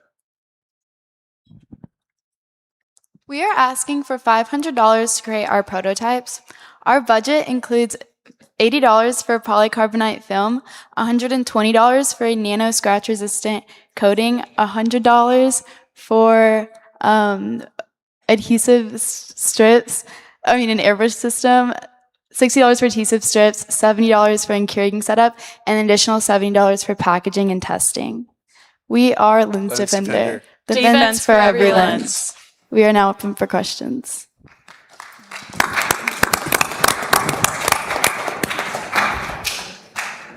thought you guys did a great job of describing the problem. I was a little unclear, and maybe it's just my brain, but I was thinking the presentation could be more improved in terms of showing how the product's applied. I don't know if these are disposable. Is it one-time use? It sounds like you put them on when you're actually wearing your glasses. I was thinking more when you take your glasses off, you put them on. So those are just questions that I had. I don't know if And you have to cut them to shape. Like how do they fit so many? Every pair of sunglasses is going to be different. So going through the application, packaging, how they would be stored if they're on and off type of thing, whether you offer multiple colors, that would all be helpful for information. Yeah. It's kind of like a screen protector for your phone, but for your sunglass lenses. So you just place it on, and you have to replace your screen protector on your phone over time, like just depending on how much you drop your phone, how much you break it. So it's kind of like that, and it's just one film, just clear. It'll go over your lenses. So the type of film you have on your actual lenses, it'll just go over that. So it doesn't really have like a color. If that makes sense. So it doesn't impact visibility? No, it doesn't impact. It just protects your lenses. So if you drop them, because I scratch my lenses. It's just clear. Yes, sir.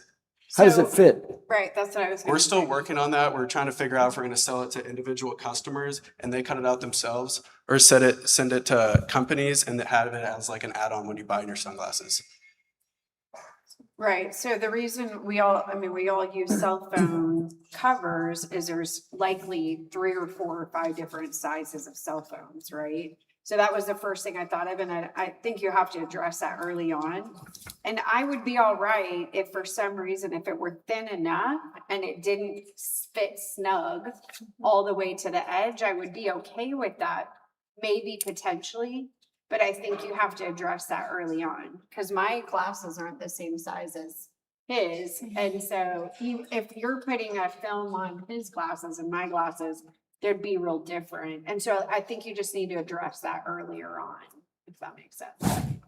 Yeah, it might be that because you just said it, like the sunglass huts, the retailers might be the better place. Your margin will be lower, but it'll be something that they can increase their revenue. So now they're motivated to sell it, right, and apply it. And so you remove the application problem from the customer to now the retailer applies it before they sell the sunglasses, like an add-on.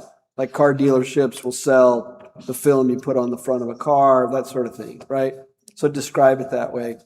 I don't think your slides do your story justice. I would work on your slides. Your slides aren't as compelling graphically and telling the story that you're describing as you're talking, but nice job clearly explaining things, identifying the gap right from the start. Yeah, cool product. I like it. When you're describing your competitors, you say, we are very similar to our competitors, and then you go on to say how your competitors have a 2-star review. I would, instead of saying you're similar, I would just rephrase that. Yeah. Yeah, and then just going back, being really clear on how it's going to be applied and what that standard, because it is, have an iPhone 13, you've got 3 sizes, this is going to fit it. Do I have to cut this out? Do I have to make it? That's what I was unsure of.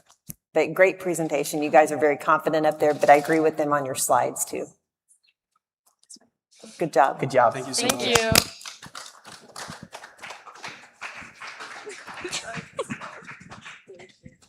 Good luck, guys. Thank you. I don't know who has the clicker. Mary Linton.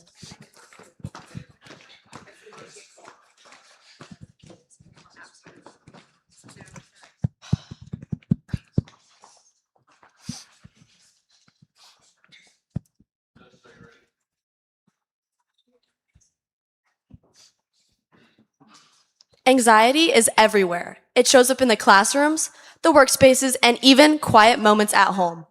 The more we talk to people, the more we realize just how deeply this issue is woven into our everyday lives. It's exhausting. I find myself stressing over things that shouldn't even matter. It feels so isolating at times, but I know everyone carries this weight. And that's what makes it so complicated. On the outside, so many people seem to have it all together. But on the inside, anxiety shapes the way we think, act, and connect with each other.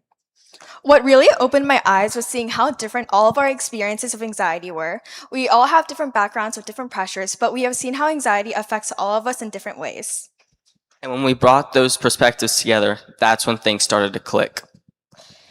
Through talking to each other and talking to others, we saw that there was a real opportunity for change, not with just empathy, but with also science.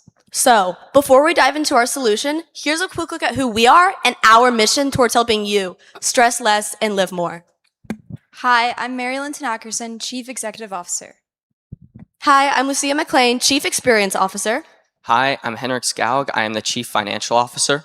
Hi, I'm Tara Circumon-Sirisek, and I'm the Chief Operations Officer. And I'm Camila Angulo Lopera, Chief Marketing Officer and Chief Technology Officer. Our solution with Hoodology is a weighted hoodie that specializes in DPS, deep pressure stimulus, a therapeutic technique that mimics the effects of a calming hug, so you can stress less and live more with a hoodie that specializes in style and mental health. Our indirect competitors consist of brands like Carhartt, Hollister, and Adidas, along with other clothing brands that produce hoodies, but don't focus on general wellness. Our direct competitors, however, include Comfort, Thera, and Calmier. These brands focus on general relaxation, but share common weaknesses. They rely on synthetic fabrics like polyester, along with harmful chemicals like PFAs. Emerging research even suggests that long-term exposure to these chemicals and these fabrics can have an impact on your mental health regarding anxiety and depression. So far, we've conducted a total of 100 interviews across downtown San Antonio, including places like the Pearl. Through our interviews, we discovered a growing demand for better stress relief solutions. Over 77 of our respondents experience stress in their everyday life, which shows just how common this issue is within all demographics. Additionally, 8 in 10 of our respondents report wearing hoodies on a weekly basis, proving that our product already aligns with common lifestyles and habits. According to the National Institute of Mental Health, 50 million young adults ages 18 to 25 have experienced an anxiety disorder in the United States this past year. According to the Texas Mental Health, 10.3 million young adults ages 18 to 24 have experienced symptoms of anxiety and/or depression. And what makes this even more concerning is that many don't seek help due to stigma or cost. This highlights a genuine need for a solution that is both accessible and easy to use. After seeing how prominent this issue with anxiety is in our lives and the lives of others, we asked ourselves one simple question. Do people want a drug-free, natural way to manage their anxiety? Our solution is simple: Hoodology. Hoodology uses weighted inserts along the upper body on key pressure points that relieve anxiety and promote calmness. We are planning to have a fully functional prototype by the end of 2025. We will test this prototype by placing participants in a controlled, stressful environment, like right before a high-pressure moment, all while monitoring their heart rate and self-reported anxiety. A consistent decrease in both of these while wearing our hoodie will overall prove its effectiveness. From there, we will expand into larger-scale testing, making a complete science-backed anxiety relief hoodie line. We are asking for $350 to make 6 prototypes. $300 of that will go towards materials, which will consist of cotton fabrics and weighted inserts, while the other $50 will go towards packaging. With this, we will accomplish our goal of helping you stress less to live more, because we are Hoodology, the science behind the hoodie. Thank you, and we are now open for questions.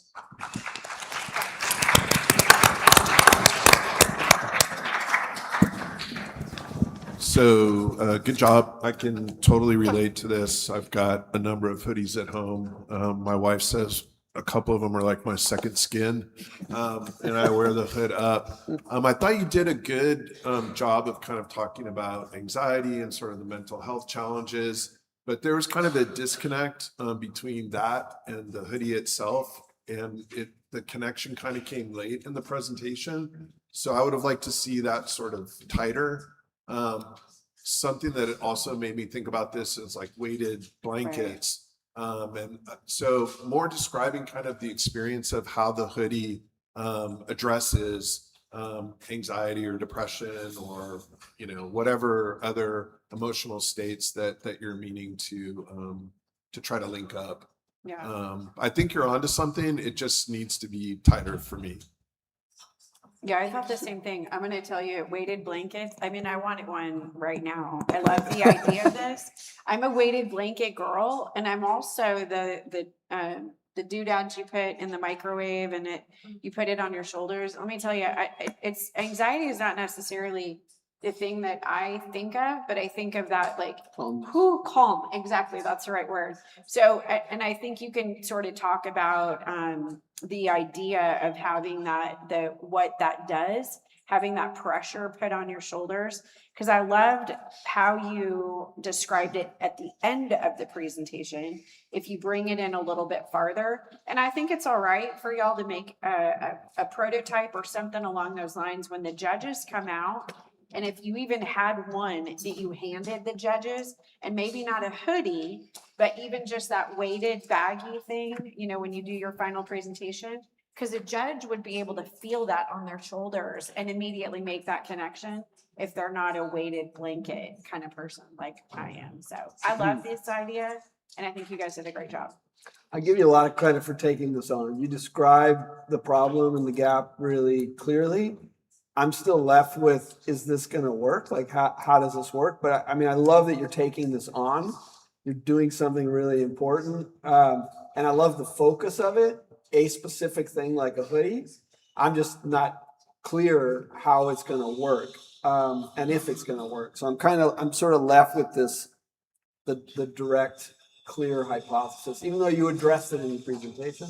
So sort of like a weighted blanket, our product uses DPS, which is called deep pressure stimulation, which is kind of what they use in acupuncture and massage therapy, where pressure is put on certain pressure points in your neck and your back, which are proven to calm your nervous system.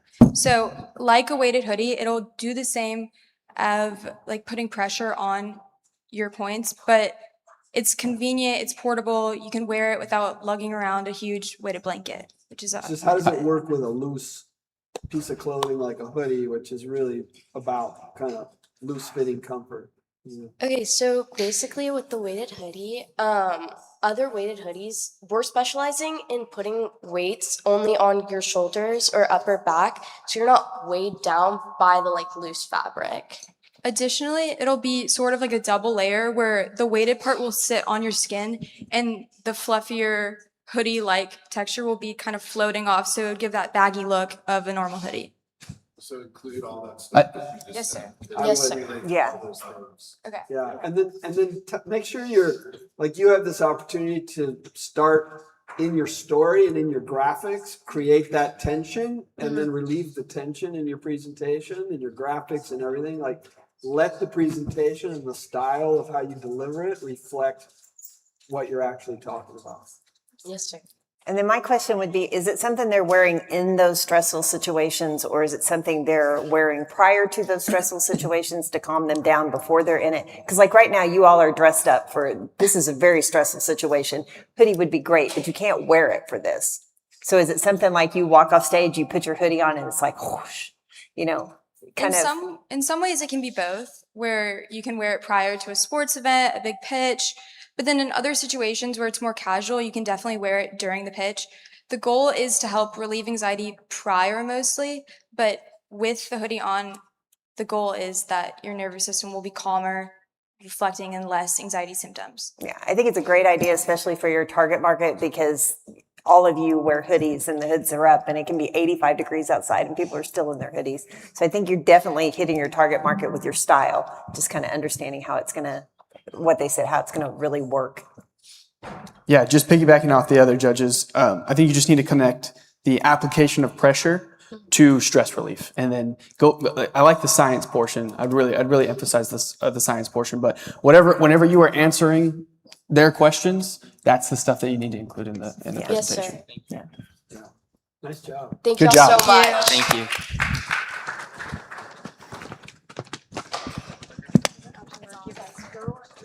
This is already on.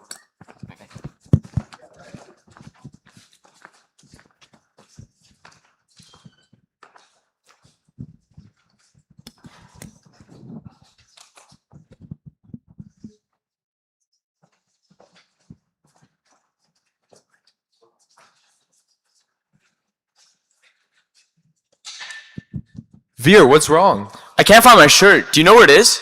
Oh, are you talking about this Yeah, one? I need that tonight. Can you give that to me? Yeah, here you go. Thanks. Wait.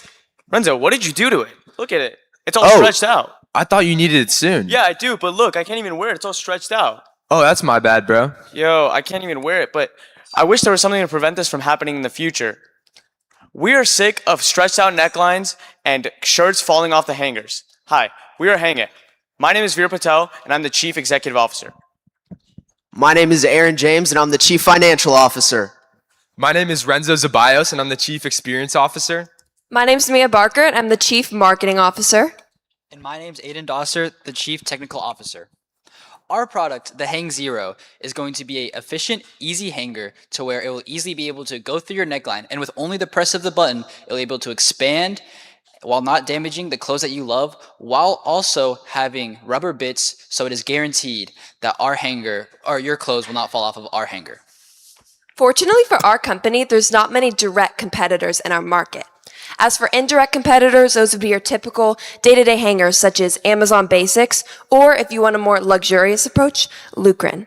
Manetti Hangers is the #1 hanger company in the industry. They're extremely successful on the global stage and are extremely sustainable. But what separates us from these companies is the fact that we work to preserve and protect the clothes that you love. Our product, before expanded, takes up significantly less space, which reduces the likelihood of stretched out necklines or rips and tears in your attire. It's also built with a strong grip that will not allow for your clothing to slide off the hanger.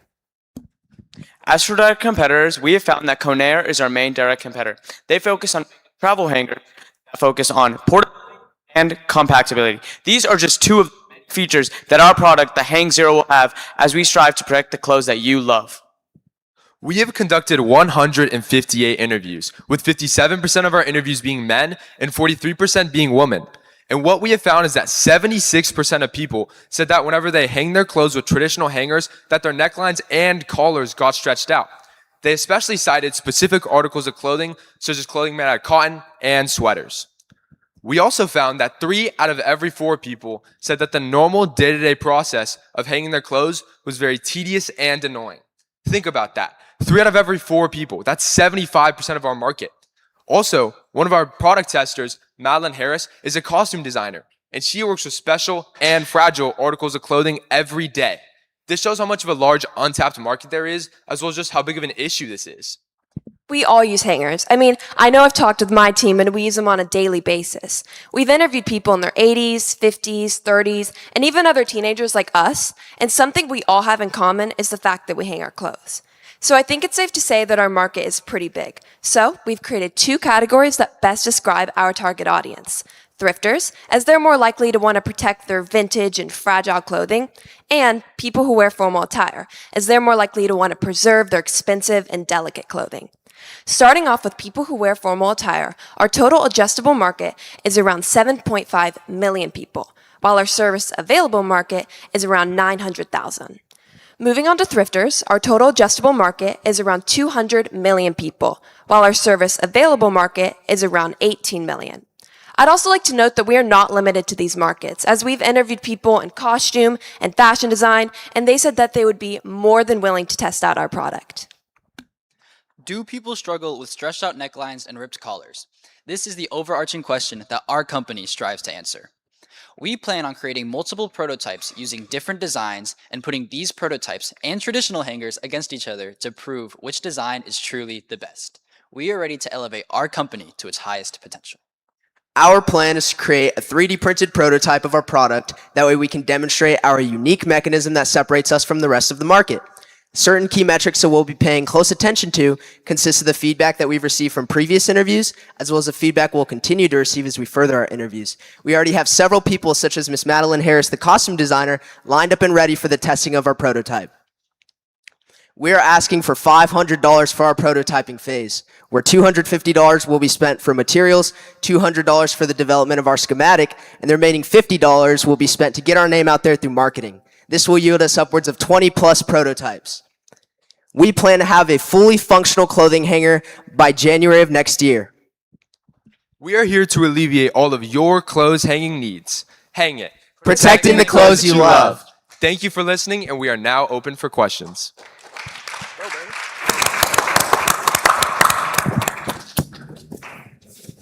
Really love the presentation. You guys are alive. A lot of energy. the sort of theatrics in the beginning was fun and kind of drew me in. So yeah, I was listening intently the whole time. So really good job. Thank you. Yeah, great presenters.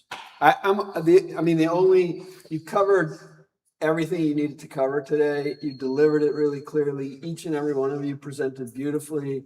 Excellent job on your presentation. I'm still a little bit unclear, and you defined the problem clearly. I like that a lot. When you talk about stretched out neckline and ripped collars, I'm just not totally clear on the performance of your solution. Like, how is it different than that one competitor that you show also collapses? Oh, so Conair, basically they focus on like the compactability. So when you unfold it, you still like put it into your shirt as a normal hanger. Whereas our product, it's going to be like significantly smaller, almost looking like a stick. So it'll take up a lot less space, which you can just easily slide into your neckline. As their product, it has to expand and you still put it into your shirt like as a typical hanger. I would say that, and let your slides reflect that, like slipping it in, pushing the button, then it opens. Like, just really illustrate that clearly. I think you can be a little stronger in your sketch design and how it works. Like, map that out. Yes, sir. Right, that's what I was gonna, go ahead. No, I was going to say the same thing. I didn't quite understand exactly what it was. I'm a huge fan of this because I have a son that yanks things off hangers and all his t-shirts look exactly like that one. You definitely have a market for it. I have so many broken hangers and stretched out clothes, it drives me insane. But get that into your pitch because that's what I wrote it down. I wasn't sure I understood how it went, but great job. Right, I was gonna say the same thing. This is definitely a problem, especially for those and do as much laundry as I do. It's a big problem. So I did want to hear a little bit about how you're coming to the solution. I understand that you're going to design something that fixes this, but I did want to hear, even though it's early in the stage, just had you iterated and come at some design solutions. Because I think it's exciting to hear about how you're going to come at that, but letting us know how you do it. The other thing that I'll mention, and this is just an aside, I've always wondered about this because you have the baby hangers and you have the adult hangers, but there isn't anything in between. And I always just wondered, is there a reason for that? Because baby hangers are way too small and the adult ones can be so big for that middle school kind of child. So based on your design, it looked like that might be a solve for it, but I was just curious. So good job, Mira. Nice job. Love the product. Good job. Thank you. Thank you.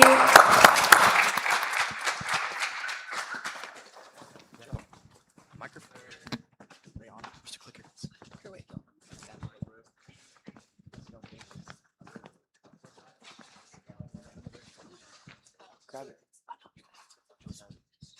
George has it. Are we in the right spot? Yeah. Okay.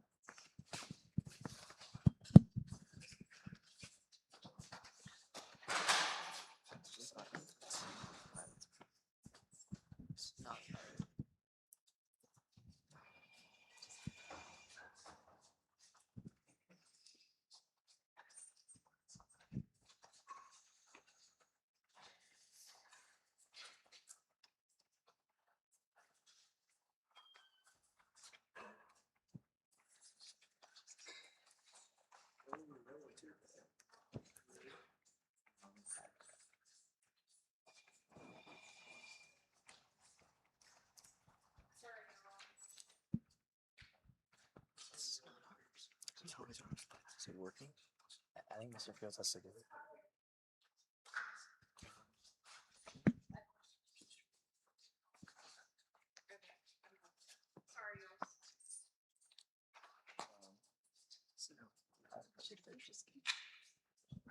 These are no. It's not. Yes, ma'am.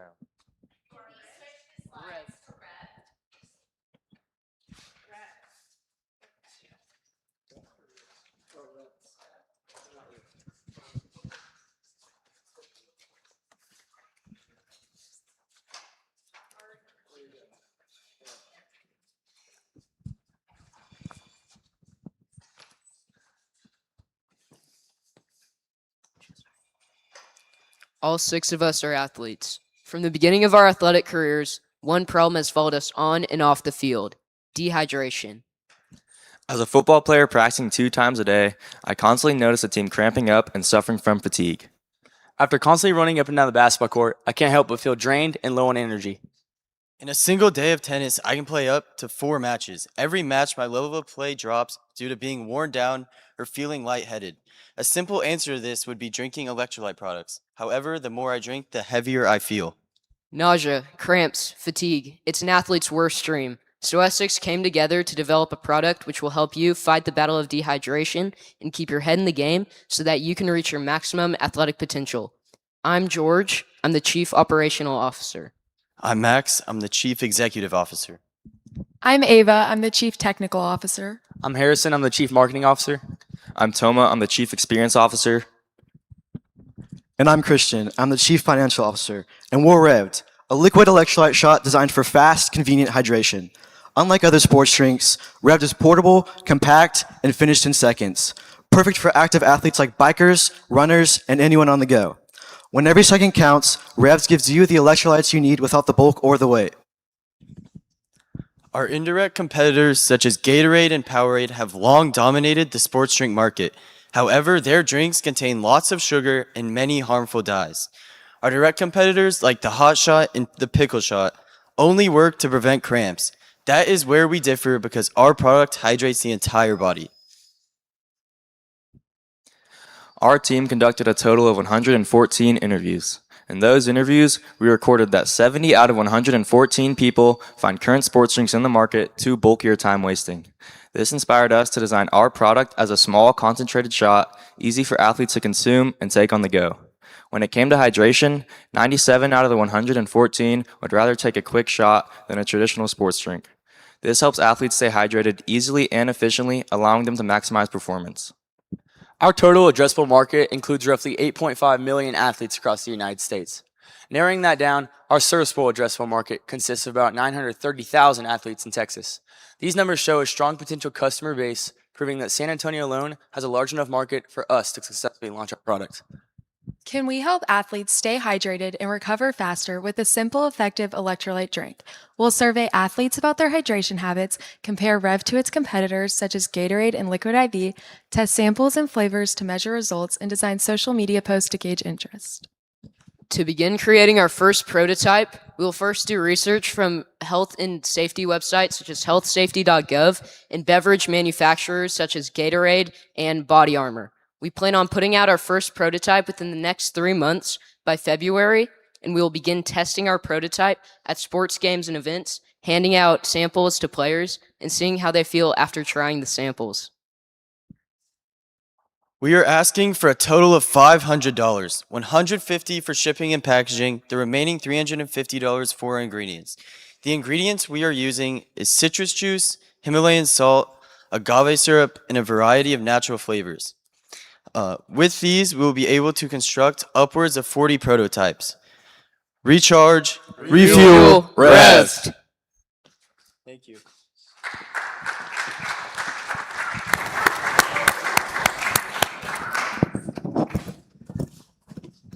So I understand the problem and I sort of understand the solution. What in the formulation is going to actually provide the hydrating benefit? We use Himalayan sea salt, which is one of the purest forms of salt, and we use about 10 times more than Gatorade uses, which already gives you more electrolytes than our competitors. So With just salt? that, will the salt, I mean, will that come through? It seems like it might have the opposite effect. I guess where I'm sort of going with this is maybe, again, food scientists on board and help describe that a little bit more clear. I think people understand hydration, they understand the different sort of platforms, whether it's a drink, a shot, or whatever, but get more into maybe the science about how this is going to be similar in terms of its efficacy. Are you guys familiar with Element? Yes. How's this different? Element comes in a package with powder. Our product is already made. It's already ready to take on the go. It's already sealed. It's already in liquid form. So you're not dealing with pouring it into a bottle or anything like that. You brought up the harmful ingredients in a Gatorade, which totally agree with that. But then you didn't really talk about your formulation being better than that, or so the functionality, kind of what he was saying, I think needs to be a little bit more clear. But yeah, so what is it that you're doing on the ingredient side besides salt that really makes this effective and better? We use agave syrup, which is a much cleaner form of sugar than the one that Gatorade uses, and we don't use harmful dyes that Gatorade uses. So I'm going to give you guys an idea, and you can take it, leave it for whatever it's worth. But I don't love sweet, like in general, I don't love sweet. But what's interesting is the salt, which I thought was kind of interesting. And the reason why the pickle shot is probably more appealing to me is I do lean towards that savory. I don't know that you have to combine salt and agave. You might lean into a little bit onto that savory side and see if there's a market for it. I'm not saying there is because I don't know this and it hasn't been tested.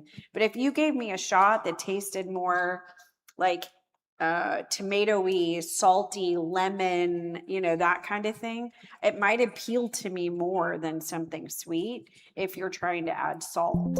So I'm not saying you can take it or leave it for the idea, but you might test that out a little bit to see if you can still get the salt and a taste that people like. It might be really different. It might bomb, but I don't know.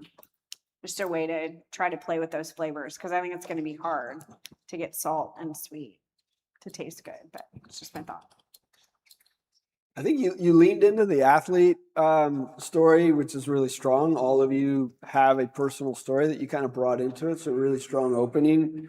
I don't know. I mean, I think, so I think it's good to have that as your core focus. I think you've got a lot bigger of an audience now. Hydration is a pretty hot topic across the board, and salt is the right sort of mechanism for that. There's a lot more data coming out. I would reference that data around salt.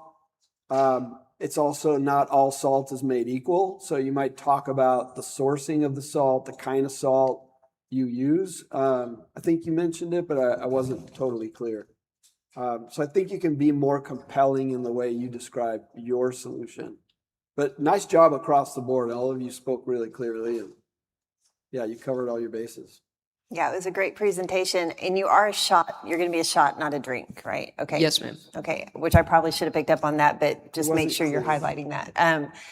Really bring that out, that we're a shot, not a drink, because you're comparing it to Gatorade and then the pickle shots and things like that. It's a huge market, so I think branding is going to be critical to you. What if you can't fully differentiate yourself on what you're doing with your unique value proposition, you can brand and market in a way that sets you apart. There's a new thing popping up on my Facebook feed called "Who Gives a Crap," and it's people remarketing and branding toilet paper. So sometimes it's just in not necessarily that you're doing it super different than anybody else, but that you're branding it and marketing so uniquely that it captures your audience. And the audience that you have is driven by that social media marketing. So I think you have an opportunity there. Tiny little thing on your MVP slide, your graphics were overlapping. So just little things say a lot. So just be really conscious of how your slides look. Good job. Nice job. Thank you.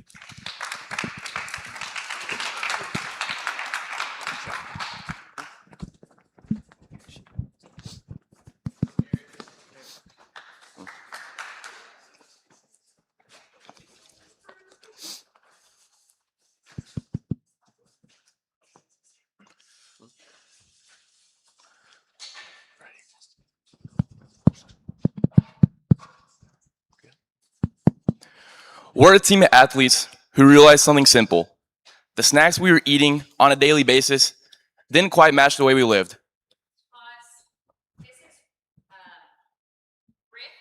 Yes, ma'am.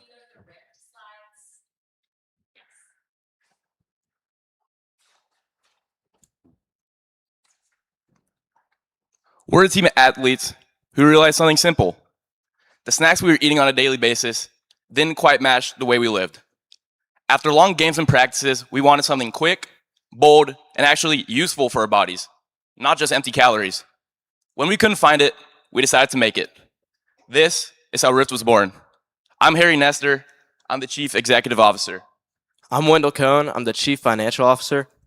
I'm John Luis Mercado, the Chief Marketing Officer. I'm Jack Wilson, the Chief Technology Officer. I'm Murray Gray, the Chief Operations Officer, and we are Rift. Our solution to this is a baked, rolled tortilla chip that incorporates health and protein into one delicious chip. At Rift, we use soy, pea, and chickpea-based protein for easy digestion that allows for athletes and health-conscious individuals to enjoy it. Our direct competitors are Quest and Wild. Both of these companies are at the top of the market with their high-quality protein chips. However, these products are unnatural and unhealthy due to being highly processed and containing artificial sweeteners. Our indirect competitors are Takis and Doritos. Both of these companies sell unhealthy amounts of sodium and saturated fat, as well as being very acidic. Unlike them, our product is 100% natural with all natural colors and flavors and contains 6 times the amount of protein you get in a regular Taki bag. For this project, we interviewed 100 people, and we found out that 71% of them believe they don't eat enough protein per day. We then found out that 86% of people believe that this new protein chip can help them and others reach the recommended protein intake per day, which is 56 grams for males and 46 grams for females, according to Harvard Health. This shows how people are open to various new forms of protein on the market. We want to market our product to athletes who want to eat healthier, and our natural ingredients in our chip provide just that. According to a 2021 market survey, around 86% of the entire United States has either purchased or consumed chips in their life before, making it a very popular snack. Just in 2025, the Texas snack and food industry's market sizing was around $4.4 billion, meaning it's a very large market that's going to continue to keep on growing. Our total addressable market is around 299 million people, and our serviceable addressable market is around 26 million people. But we want to get our chip out there and as known as possible to all the chip lovers. Are people searching for a healthy alternative to their favorite snacks? That's the question that our company strives to answer. To test if this question is true, we're going to hand out prototypes of our chips to athletes at different sports events or at the gym. We're going to use their feedback to better fit into the demographic of athletes. Our goal is to receive positive feedback from people outside of our group, such as students, athletes, and parents, before proceeding with our production. We're going to measure our success off of tester feedback and ingredient costs. We produce weekly prototypes, and our first full batch received high praise from testers in the community. We are asking for $215. $200 will go towards ingredients such as corn tortillas, vegetable oil, chickpea protein, soy protein, pea protein, baking soda, cornstarch, and salt. The remaining $15 will go towards bagging and packaging. We'll be using poly bags, and we'll be getting 60 of those. We are Rift. Protein with a purpose. We're now available for any questions.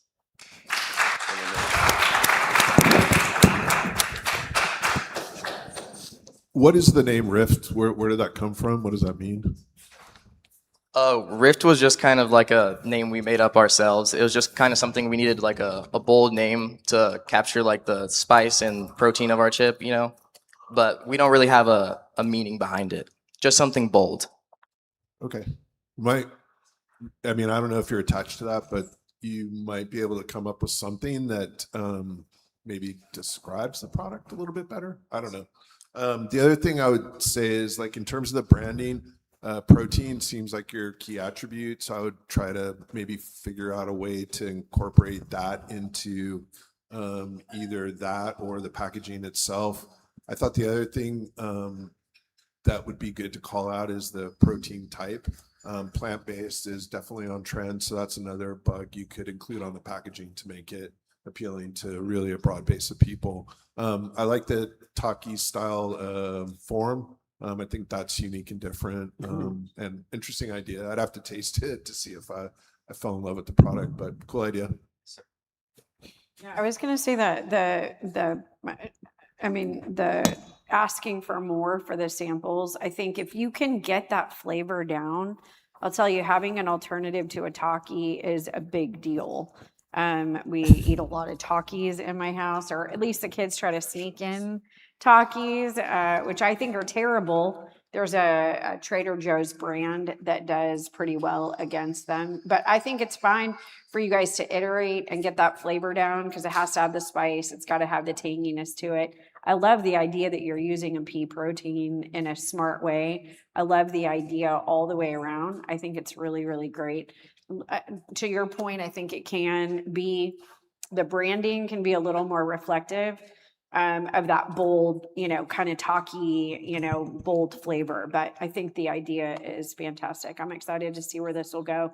Make sure you do save a lot for samples though, because you want to get a lot of taste tests.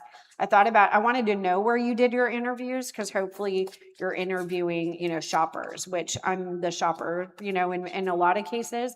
You're looking at appealing to a mom who's doing all the family's grocery shopping. So just make sure that your sample size of people that you're interviewing, you got to get kids for the flavor, but mom for the decision to buy, right?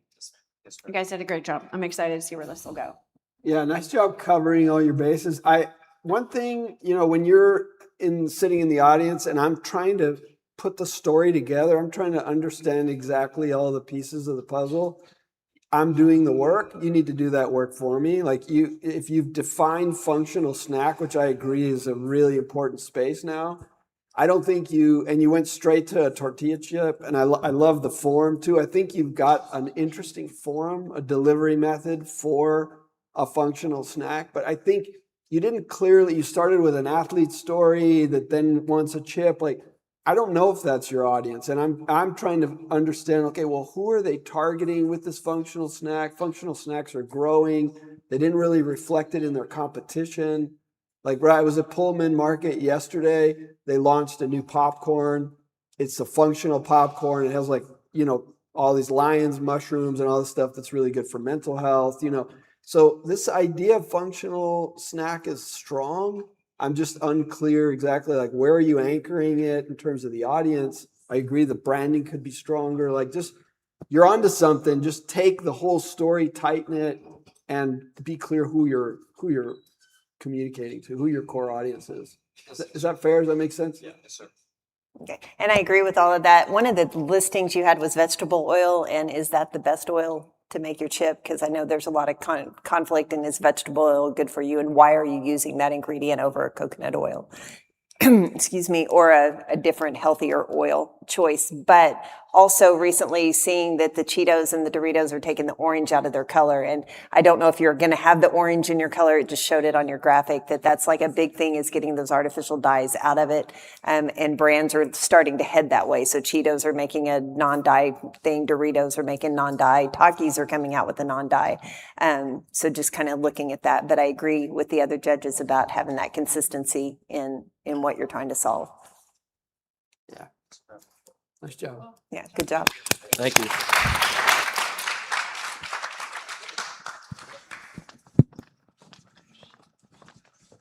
That was good. Where do we put the mics? I'm pretty sure we're the last group. Yeah, I think so. Turn the mics off. How do you turn them off?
Mic check.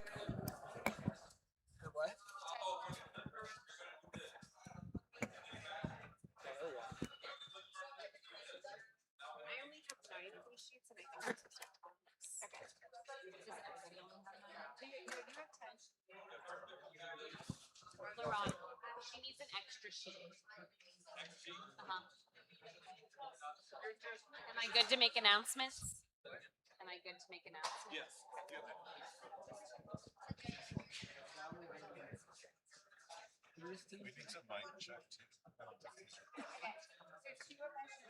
Okay. All right, everybody, let's go ahead and take our seats. I have a couple of announcements and housekeeping items to go over. First and foremost, welcome to MVP Pitch. We had a very exciting and successful morning. This afternoon, we have 10 more of our incubator groups presenting. Incubator groups. Housekeeping items, keep your feet off the chairs in front of you. Don't do what I'm doing, no open containers. If you need to drink or eat something, go out into the foyer. The bathrooms are out there as well. Do not tap the microphone. It'll change the quality of them, so please just hold it like this. When you're on deck, teams 2 and 3, so if a team is presenting, the second and third teams behind them will be off stage. The time to transition, if you will be after the judges ask the current team the questions, and as they're walking off stage and the new team is walking on, that's when you'll go to the back. Couple other things. Mr. Fields, if he's in the building, we need 2 extra judging sheets.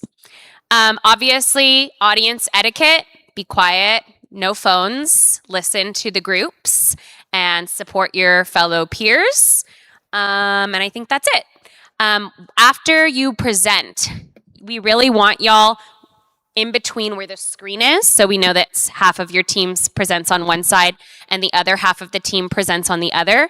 When judging starts, you will come together in the middle in a line. Remember, you all are going to do great. Okay? Fresh Fetch, y'all can come on to stage. Let's give them a warm welcome.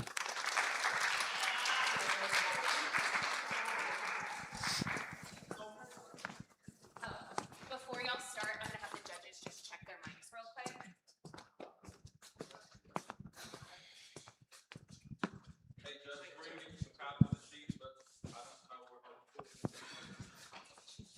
Miss Kellogg, are the judges' mics on?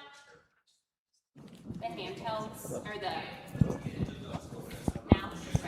Are they Check, on? check. Check, check. Check. Sure.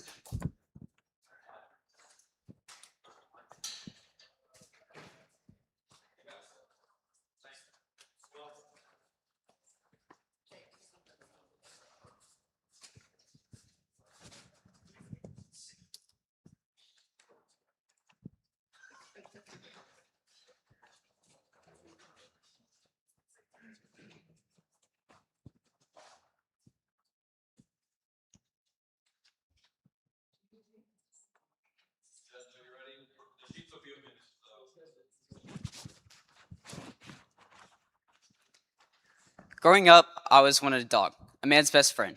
I love everything about them, their loyalty, energy, and joy. But there was always one thing that stopped me from having one: the unmistakable smell of bad dog breath. Whenever me and my family would go visit friends with dogs, we'd be greeted with enthusiastic licks that my mom thought was less than pleasant. But no matter how many times I asked her and begged her over and over again for a dog, her answer was always the same: absolutely not. They smell terrible. It wasn't the fur or the mess that stopped us from ever having a dog. It was always the smell of their breath. On the other hand, 3 of my group members, including me, have been lifelong dog owners and hate the transition from adorable puppy breath to not so adorable adult dog breath. Our dogs are loyal, playful, and full of energy, but their breaths are anything but pleasant. We've tried so many solutions, like toothbrushes, powders, sprays, and expensive dental cleanings, but none of them seem to truly work. Our dogs hate getting their teeth brushed. The powders and sprays only mask the smell for a couple of hours, and the dental cleanings are stressful and costly. We knew there had to be a more effective solution that dogs actually enjoyed. Hi, I'm Landon Hunt, and I'm the Chief Experience Officer. I'm Hap Hallman. I'm the Chief Operations Officer. I'm Rebecca Russell. I'm the Chief Marketing Officer. I'm Spencer Mayfield, your Chief Financial Officer. And I'm Ryan Schwartz, the Chief Executive Officer, and we are Fresh Fetch. To solve this problem, we created an all-natural, long-lasting dog treat that is designed to improve bad breath and reduce plaque buildup. Using natural ingredients like mint, parsley, and coconut oil, we can create a product that targets the root cause of bad breath instead of just masking it. Our indirect competitors are Pedigree Dentistix and Greenies, which are also dental chews, but they use harmful ingredients. Like Dentistix uses artificial additives like yellow 5 and blue 2, and they both use gluten, which a lot of dogs actually cannot eat.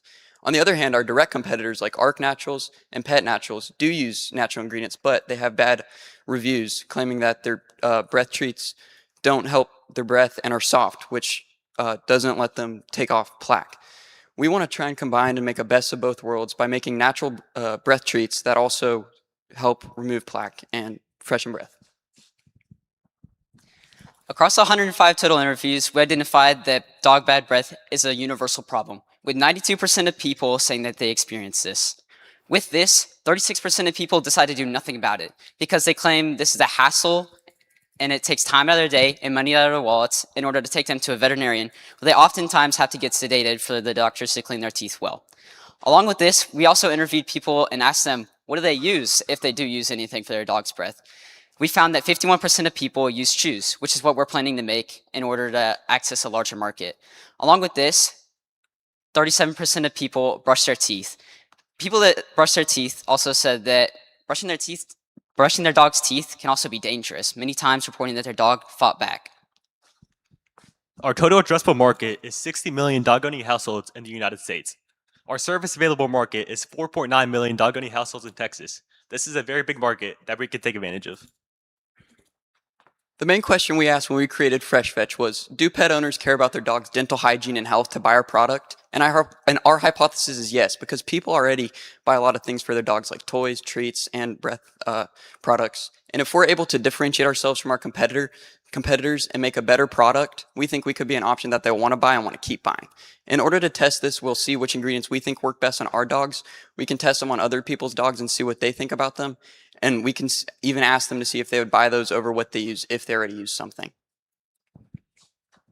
For our key metrics, we will be focusing on plaque removal, bad breath, and disease prevention. From December to February will be our building phase using natural ingredients like mint, parsley, and coconut oil. And in March will be our testing phase, where we will go to local dog parks like AH Dog Park and test on local dogs to see their overall improvement over time.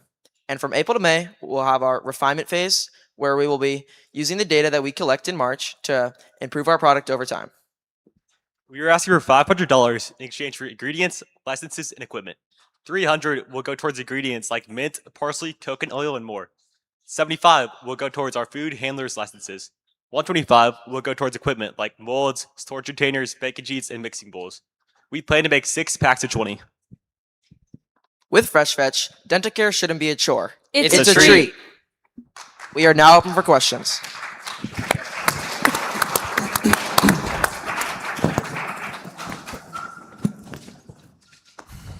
Hey there. Great presentation, you guys did great. You said in your ingredients that I looked at the list of ingredients because I was trying to see how you're going to solve for the soft. I think I've looked into this quite a bit as far as teeth health, which I wrote in my notes. Health is probably something that I do understand the bad breath, but also teeth health is so important. What ingredients are you thinking that you can use that make the chew not soft? Because it looked like a lot of your ingredients were soft.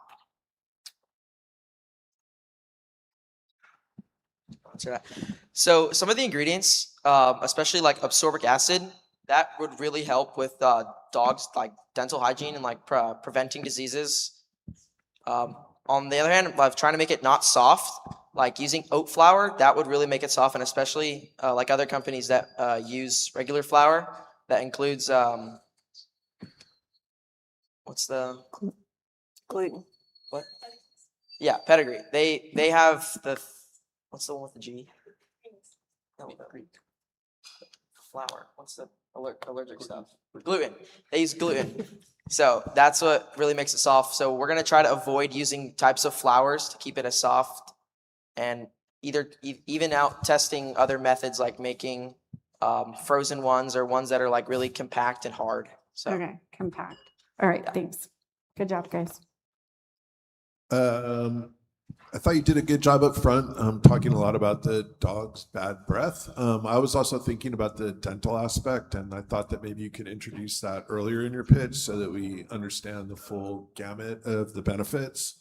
I thought the shapes were really clever, so I like that. I thought that was fun.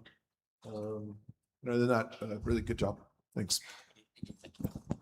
Yeah, nice branding. This is definitely a problem, a very clear problem that you guys are really focused on, which I think is great. You got a really kind of laser sharp focus. Still not clear how the formulation will work. I know that's what your MVP is about. I think you did a nice job of laying out your hypothesis and what you want to learn.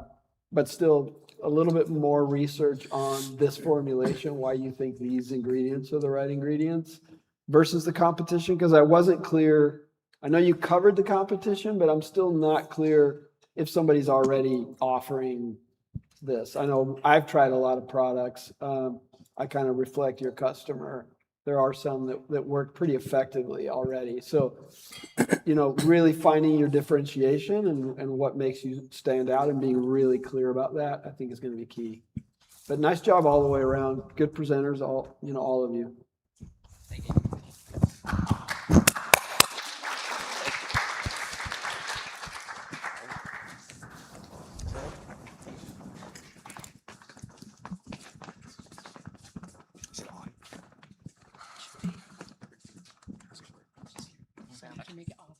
It's 4. Okay. Yeah. No, they should be on already. Here, team. Let's go. We'll figure it out.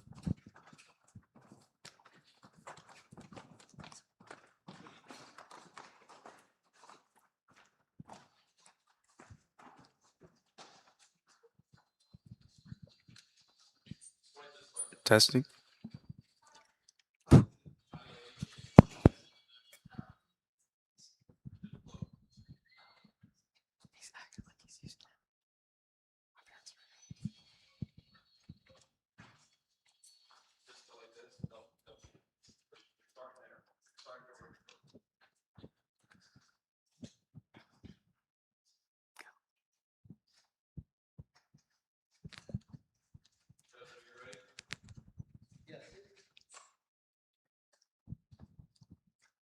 As students who care deeply about our education, we know firsthand just how hard it can be to stay focused in a busy classroom.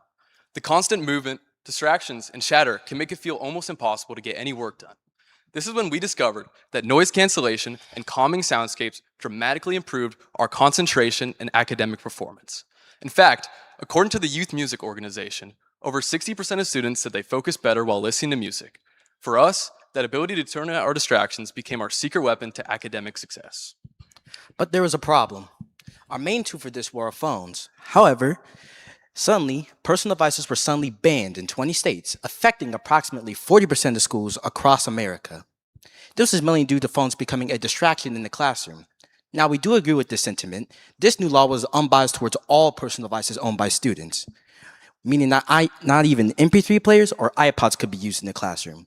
We suffer from this new law, and we wanted to find a new solution that fell under it while also helping students with the sound in the classroom. We are Audio Oasis, and we are on a mission to improve the school environment for more personalized learning. Hi, I'm Joshua Nolan Harris, Chief Executive Officer. I'm Hewitt Matthews, Chief Operations Officer. I'm Clinton Poulter, Chief Financial Officer. I'm Sam Smiley, Chief Marketing Officer, and our mentor is John Short. Our solution is the ThinkPod, the first minimalistic MP3-style device with preloaded soundscapes and frequencies to help students focus on individual work or big tests. Our device includes a 3.5 millimeter headphone jack that is compatible with all wired earbuds, as well as no Wi-Fi capabilities to follow all the new personal device guidelines. We hope that teachers accommodate our product so that it never becomes its own distraction in the classroom, and we plan on implementing our product through the Individualized Education Program through schools in the U.S. Our direct competitors would be traditional MP3 players or iPods that students might use to get around the band.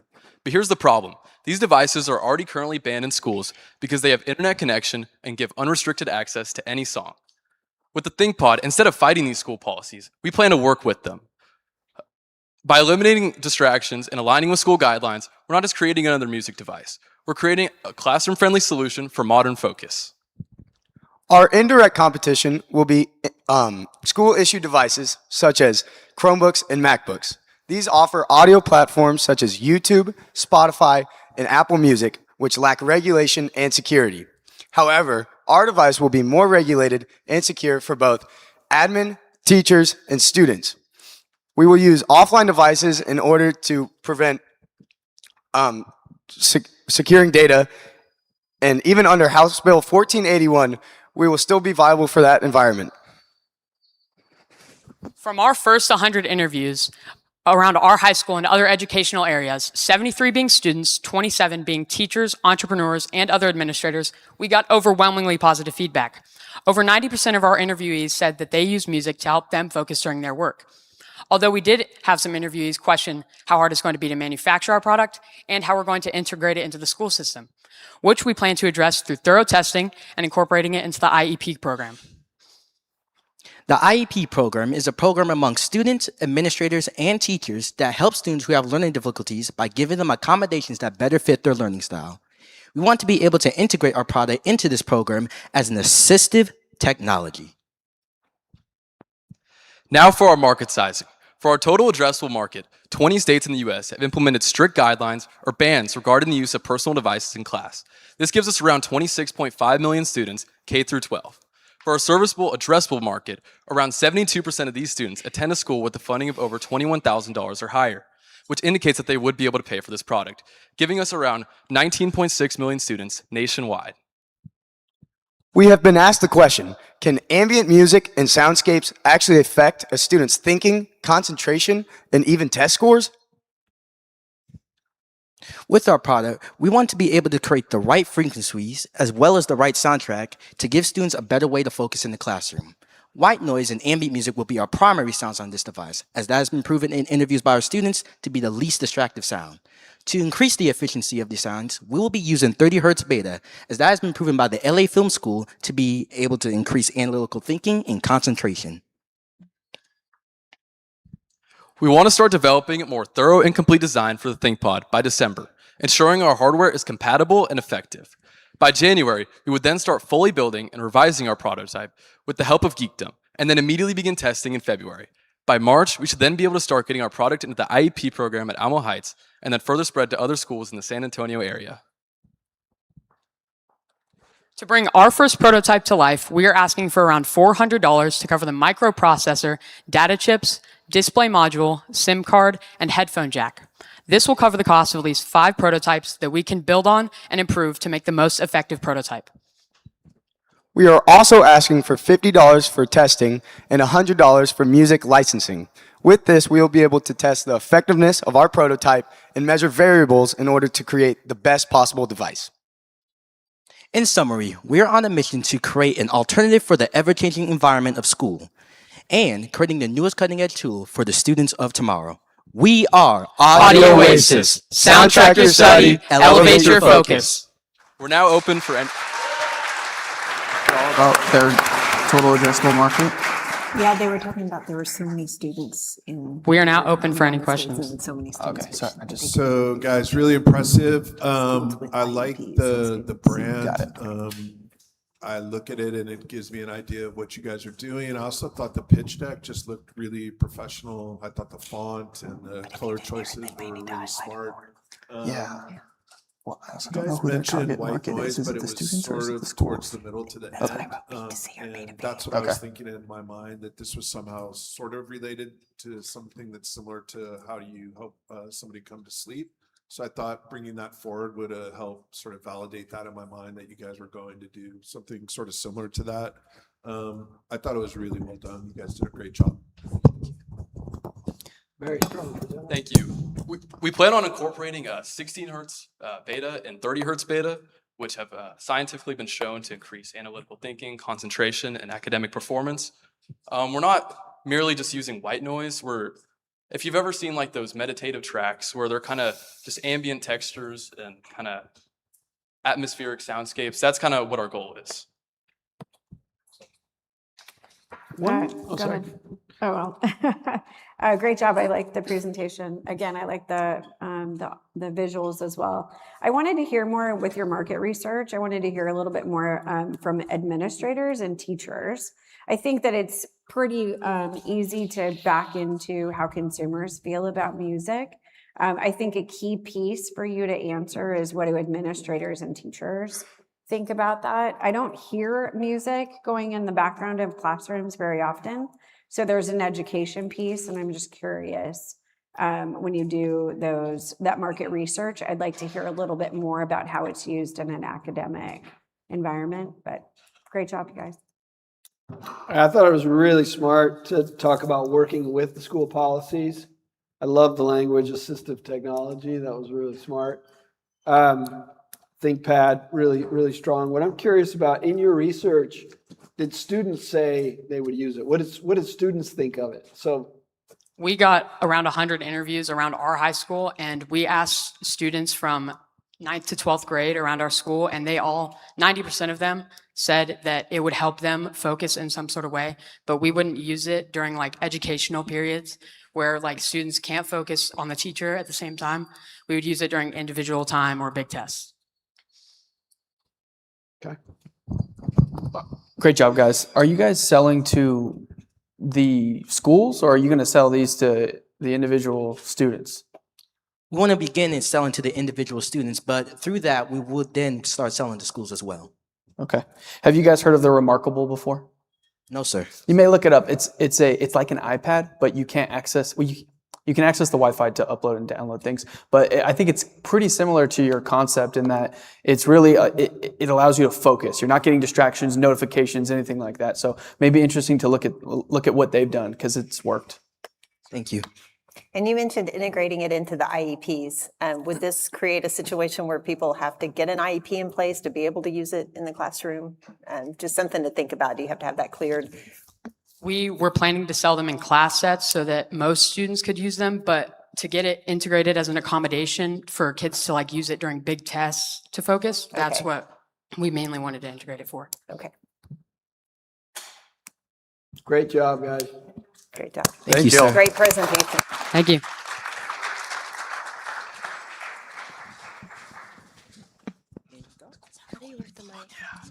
It's on.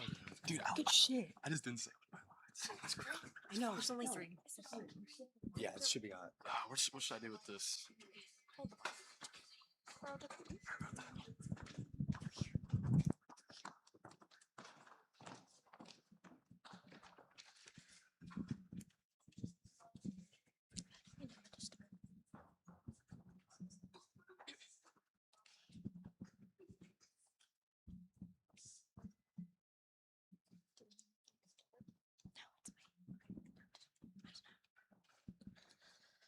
We're Kalova, and we're putting an end to bad hair days for good. Ladies, we all know the struggle. We spend hours styling our hair, take a step outside, and 5 minutes later, it's a frizzy mess. And guys, imagine this. You just spent hours detailing your car. It's spotless, perfect, and clean. But 30 minutes later, it starts raining. That's what women have to go through when they style their hair every day, but the humidity wins every single time. I know this feeling way too well. I go from morning practice to wanting to look presentable for the rest of the school day, but I just can't seem to find that one hair product that will help me. Frizzy hair is a real problem for me. Starting off the day, my hair looks fine. But after I run track, or even just walking around in the Texas humidity, my hair gets frizzy real fast. And honestly, I'm embarrassed to go to extracurriculars because of it. I've tried gels and mousses, but they always seem to make my hair way down and they make it way too crunchy. That's when I realized I needed a more effective solution. Just like these two women beside me, I struggle with maintaining my hair and keeping it physically appealing. I go from school to practice to work, and after realizing not just us, but millions of women struggle with this issue, we decided to look into the root of the problem, which happens to be atmospheric water molecules getting into the cortex of dry hair, and this is what causes your frizz. We decided to make this an opportunity and bind science and self-care, and that's where Calova comes in. I'm Valeria Enriquez, the Chief Executive Officer and Chief Technical Officer. I'm Livette Cardenas, the Chief Marketing Officer and Chief of Operations Officer. And I'm Katie Schmidt, the Chief Experience Officer and Chief Financial Officer. This is our mentor, Andrew Morton, and he has been helping us obtain various contacts and resources, making him an amazingly helpful aspect of our team. Frizzy hair isn't just messy hair, it's tired, dehydrated hair. That's why we're creating Calova, a lightweight, hydrating hairspray designed specifically for straight to wavy hair types, with the added benefit of a coconut scent to keep your hair smelling fresh all day long. Now for our direct competitors, we have found hairsprays like Color Wow's hairspray, Garnier's hairspray, Dry Bar's Final Call hairspray, and Redken 12's hairspray. But we found out that with Color Wow's hairspray, they have a heat-activated have a high concentration of ethanol alcohol, which is bad for the hair's health, and it strips away from its natural oils. For our indirect competitors, we have found your typical mousses, hair gels, oils, and styling sticks. But we both know that with mousses and hair gels, they leave a hard cast on the hair, and with styling sticks, they're hard to get out of the hair, and with oils, they make your hair appear greasy, which is what we do not want. We have conducted 100 interviews, asking questions about people's daily activities and their hair struggles. 85% of the people we've interviewed have very active lifestyles, ranging from school to athletics to work. And the number one problem that 83% of the people we've interviewed struggle with is frizzy hair. 71% have also commented on the harsh chemical scents that are in hairsprays. Overall, we're looking to make a long-lasting, frizz-free, clean-scented hairspray. As far as our total addressable market goes, we have found that within the US, there are as many as 133.3 million women who style their hair regularly. And within Texas, this becomes service addressable, and we maintain a number of 5.8 million. Now for our MVP hypothesis, the question that we have been asking ourselves is, are women still looking for the right product to fix frizziness? To test this, we have been working with our chemist, Dr. Morris, and we have also been working with trusted hairstylists from local hair salons like Audie's Beauty Salon and Izzy's Beauty Salon. We have been asking them what they have problems with when using hairspray at their salons and what they would want to be better. As of November 10th, we had our first written record of formulas to get ready to test. By the first week of December, we'd hope to have our first set of prototypes to test not only amongst ourselves, but with a group of individuals who kindly volunteered to be a part of this with us. That'll take a course of 2 weeks, and over the next 20 days after those 2 weeks, we will be collecting our data and reconstructing our formula as needed to have a final product by January 10th. We are asking for $500 in funding. The first $50 is going to go towards our non-aerosol spray bottles, where we are going to distribute our product and then receive helpful feedback. The other $50 is going to go towards marketing for a pop-up. The rest of the $400 is going to go towards our 19 ingredients. Our key ingredients are coconut oil for hydration and glycerin for overall hair health. This funding will allow us to test and improve our product to prove that Calova is a real solution for frizz. We are Calova, for women who deserve an amazing hair day. We are now open for questions.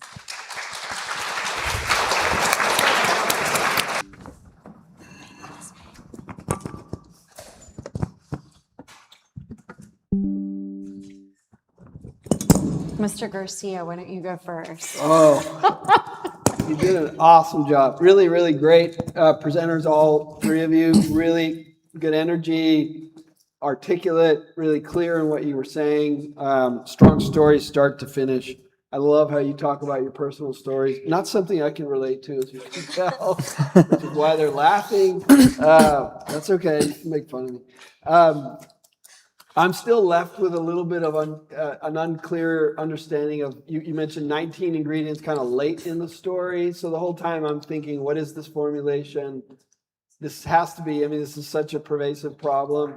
There has to be other solutions out there that somebody's already solved this, So I'm still kind of left with a little bit of uncertainty. You did a nice job of talking about the competition, just not really talking about your formulation and why those 19 ingredients, like what is it that your solution is doing that somebody else can't do? So our formula is going to remove most of the alcohol that's denatured in hairsprays, and ethanol alcohol is what causes frizzy hair because it strips away the natural oils, as she said, while stating the competition. And that's why your hair has those atmospheric water molecules going into it, and this is what causes the frizz. So we're trying to eliminate that while also creating a better hold for hair and a better feeling overall. You clarified a little bit. I was sort of, the first thing I thought of when you said hairspray is I'm thinking that's the crunchy, crispy, which is exactly what you weren't talking, or you were saying you want to be the antithesis of. So maybe in the name, I'm almost thinking now when you get to the end, maybe it's a hair mist as opposed to like a hairspray. I'm old, so we grew up in the time where it was like hairspray, you spray hairspray and your head is not going to move. Your hair's not going to move, and it's crispy and crunchy. So the whole time you were talking, I was thinking of hairspray until you got to the end. So maybe hair mist or another word that you can use. That now that I see your ingredients, I see that it's very different than what I was thinking of traditional hairspray. Does that make sense? Yes. But great presentation, y'all. Thank you. Yeah, I had a similar comment. The packaging mock-up that you showed was really, I thought it was aesthetically pleasing, but it was very minimal. And when you compare that to the competitive set, I mean, those look like billboards. They were super busy. So I think that creates a contrast. But the product as it stands in your presentation doesn't really tell me what it does. So I think finding a way to artfully incorporate, I don't know what the right word is, anti-frizz or mist or whatever it is, would be helpful for the consumer to understand it like right away. And the other question I had is, what does the name mean? Where did Calova come from? Calova is all of our three names combined. So Katie, Lavette, and Valeria, Calova. Okay, cool. Yeah, it has a nice ring to it. It's memorable, yeah. Yeah. It sounds Hawaiian, and so it makes me think of their pretty hair and all those things. So I think it kind of works. But I've been to Hawaii, or I lived there for a while. One of the things I want to ask you, talk about pulling the alcohol out of it. And as somebody that had curly hair and then had kids and it's straighter now, you take the alcohol out of it, it's wet. And so when I spray it on my hair, it actually increases the frizz. So a lot of the things that I've tried that are mist that don't have the alcohol, just something to check on is it could create more frizz because the alcohol makes it dry quicker. So We are looking into other solvents, and we have found some alternatives that are fattier alcohols. So instead of stripping it away, they enhance more of your natural hair's oils. I think it's just that drying component so that it's not adding, you want to add moisture so you don't have the frizz, but then the moisture can cause the frizz too. So it's kind of a vicious circle. Y'all did a great job of telling us what you do. You solve frizzy hair for women. Great job. I think your biggest challenge is going to be standing out in the marketplace. So I think making friends with your marketing mentors is going to be huge for y'all. But good job. Thank you. Thank you.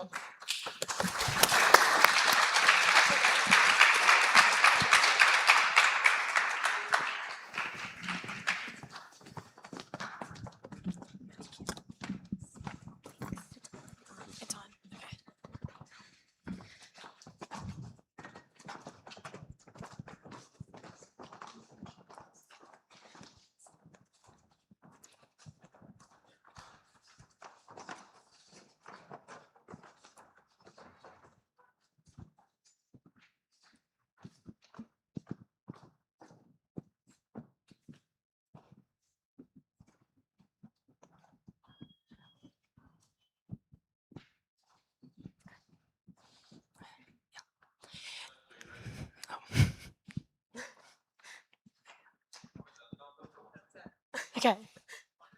Right. Do you struggle to put on your jewelry? Because we sure do. We have found a major issue in putting on jewelry day after day, whether it's due to having longer nails, bigger fingers, or just that extremely small clasp. For me personally, I have noticed this when helping my little sisters put on their jewelry because they struggle to do it themselves. As a guy, my struggles with putting on jewelry come from having much shorter fingernails and bigger hands, which make it harder for me to open and close the clasp. Yeah, I have this problem too. As a track athlete, I'm constantly having to take off my jewelry before either a run or before a race. And before a race, the clasp becomes even more of a nuisance, as now not only is it just hard for me to put on jewelry in general, but my hands are shaky from pre-race nerves. All of these reasons have become such a driving issue as to why we want to create a solution. Hi, I'm Abby Allison, our Chief Executive Officer. Hi, I'm Rowan Moffett, our Chief Technical Officer. Hi, I'm Grace Camrad, our Chief Marketing Officer. I'm Evie Fitch, our Chief Experience and Chief Operative Officer. And I'm Jack Schwab, our Chief Financial Officer. And this is our mentor, Miss Trisha Cavazos. She is the CEO at A&C Manufacturing, where she manufactures the interior for private planes. Through her, we have the resources to engineer our button, manufacture it, and plate it. And we are Golden Button. Our solution is to implement an alternative clasp onto your pre-existing jewelry. Unlike any other clasp out there, we are going to implement a seatbelt mechanism that can make putting on your jewelry as easy as a click of a button. To begin with, our indirect competitors is any jewelry selling business that utilizes the traditional clasp on their necklaces and bracelets. This is businesses such as Gorjana, James Avery, and Kendra Scott. And additionally, through our research of alternate problems or solutions to our problem, we found many direct competitors that have tried to create a different clasp. Amazon and Etsy sell a magnetic clasp, which attaches onto your jewelry. However, this solution isn't very reliable because of the magnetic mechanism. It's easy to just yank off someone's neck and for someone to steal. Plus, since it's an attachment, it adds unwanted length to someone's necklaces and bracelets, which no one wants. Yes, another one of our direct competitors is Riva. Riva has created an invisible carabiner clasp. However, we have found, though it is secure, it is not very easy to both put on and take off. My grandma has actually recently switched to the magnetic clasp because the traditional clasp is just too hard for her or my grandpa to put on, especially as they're aging. But her fear is that when she holds my little cousins, that they'll just be able to rip her necklace right off her neck. We have conducted over 100 interviews, and through those 100, we have concluded that 86 of those people struggle with putting on their jewelry on a daily basis, 79% of those being female, while the other 21 being male. We have also concluded that not only do people struggle with their necklaces, but their bracelets as well. Before we conducted our interviews, I thought I was alone being a guy who struggled with putting on his jewelry. But with almost 30% of our interviews conducted on men, and the majority of them showing a positive struggle with this issue, I realize I'm not alone. Our total addressable market is the US, with 153 million people who wear jewelry. 45% of that population wear jewelry on a regular basis, and we have a jewelry market of $36 billion. That's a lot of money. There's a clear interest for jewelry in the US, so it shouldn't be hard for us to get into that market with our clasp. For our service addressable market, we took the state of Texas. And as we all know, everything's bigger in Texas, and that includes the jewelry market. Texas ranks third among all 50 states in a poll showing the most jewelry-obsessed states. The jewelry market in Texas alone is over $5 billion, with over 75% of people wearing jewelry on a daily basis. That's over 24 million people. Our goal is to eliminate the struggle that people face when putting on and taking off their jewelry. After conducting our interviews, we began to figure out how to partner with jewelers in order to allow them to implement and sell our product. As of right now, our primary goal is to figure out how the seatbelt mechanism works and how to scale it down in order to further our sketches and begin 3D printing. We get the wonderful honor of working with our mentor, Trisha. She will allow us to use her 3D printer to create our first couple prototypes. After those prototypes are created, we will conduct more interviews to affirm if our product is reliable. We will create an alternative clasp with the seatbelt mechanism in order to make it a lot easier to put on and take off your jewelry. Some other things we plan to collect are if jewelers struggle with this issue, if our product is reliable for everyday wear, and most importantly, if our product solves the problem that we are facing. Our timeline is that we want to get our prototype developed and plated by late December. That will allow us to conduct more interviews and test our product ourselves to see if our solution really solves the problem we are facing. Once we get that feedback, we will begin to redesign and redevelop our prototype in order to start developing our final product. For our MVP ask, we are asking for the full $500. The first $300 of this money will go to our initial prototypes that we plan to 3D print. We plan to 3D print 15 to 20 different button prototypes and see which one works best. Our next $150 will go towards our second prototypes. We plan to create 3 to 5 finalized prototypes out of metal, and then our last $50 of this money will go towards marketing. We are excited to put our vision into action as we fully develop our product. Golden Button is here to make putting on your jewelry as easy as the click of a button. Thank you all for your time, and we are now open to any questions.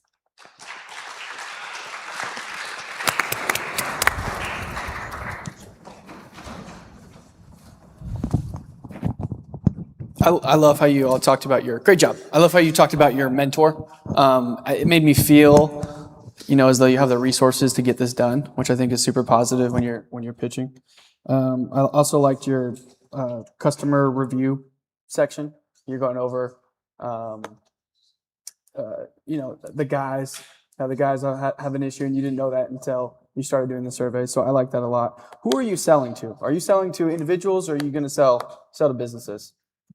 We plan to design our individual button, and then we're going to start off by going to local jewelers, and hopefully our goal is to sell our individual button patented to the jewelers and then have them sell it as a replaceable alternative for the clasp that they would already sell the jewelry with.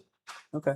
It sounds like y'all are going to be able to actually create the concept with your 3D printer. You may also see if you can't figure out how to sell it on Amazon too, just while you're getting started. But good job. Thank you. Good job. Excellent presentation. Just, your stuff and you've done some research. You mentioned that these other products that are out there, your competition, lengthen the piece of jewelry. Does yours also do that? Does it create additional length? So when we take our clasp to the jewelers, our hope is that they'll be able to put it on for the customer so the customer can decide the exact length that they want their jewelry instead of just actually attaching it to the chain. Okay. So they're going to have to take they're going to have to take your product to a jeweler to have it attached. Yeah, okay. Or the jeweler sells our product to them. Yeah. I think you need to make that more clear in your presentation. Yes, sir. Okay. Right, because I was wondering that whole time, like, who installs this? How does it work? Okay. What were you going to say? Sorry. No, I was just going to say the reason we want to take it to the jewelers is because if selling it as an individual, like on Amazon or something, it adds length, and then also either if we want to eliminate that problem, we would have to take their jewelry, and that adds a liability of taking someone's expensive jewelry to replace the clasp. So that's our reason for going through jewelers. What would keep the jeweler from just innovating to where that's how they make their jewelry, is with your clasp? We would hope, but before we interview jewelers, we would hope to get this developed and patented, so no one would be able to take our design for our clasp. Our mentor advised us to make a lot of different types of our alternative clasp with the button, so we could patent all of them and make sure no one has the chance to take our design, no matter really how they do it. This is the kind of small thing, the big thing, when you had the Amazon slide and it was a magnetic connection, and I look at your logo and it looks like a magnetic connection. To me, I mean, I know you'll evolve the look and feel of the logo. The logo right now is, but because it's so big front and center, I'm looking right at it, which I think is smart. I just reacted to that. I'm like, it looks like a magnetic to me, and that's what you're trying to improve on. I think you talk about ease of putting it on, ease of taking it off.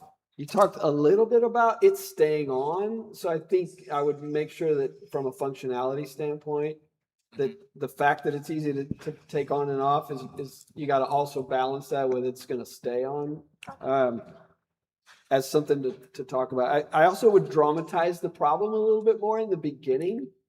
you kind of explained it down the line, but it just kind of like right from the beginning, start really strong, dramatize it falling off, it not working, it not being able, person not being able to take their jewelry off, that sort of thing. Bring that problem really clear to the front.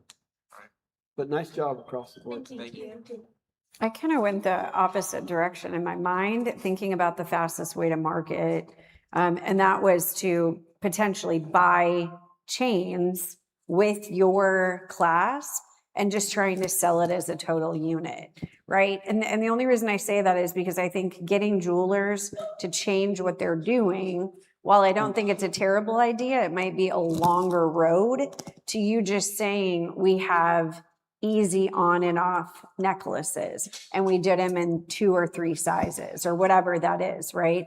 Just from the class time, it might be faster and easier for you to just, here's why our chain is different. It has our own patented button or patent pending, button.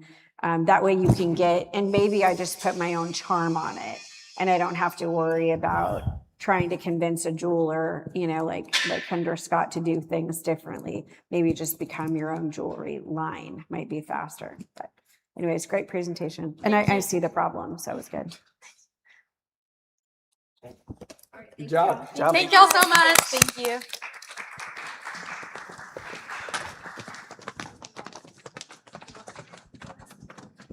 Jack.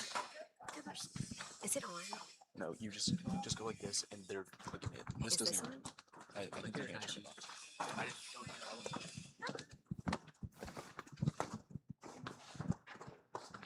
Is this on? I don't know. Hello? Hello. It does. It's working.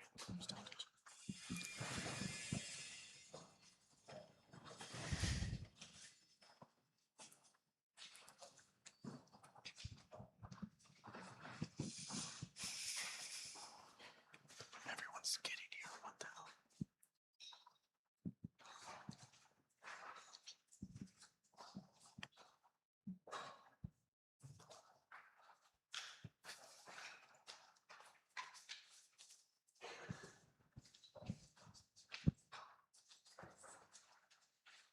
This sucks.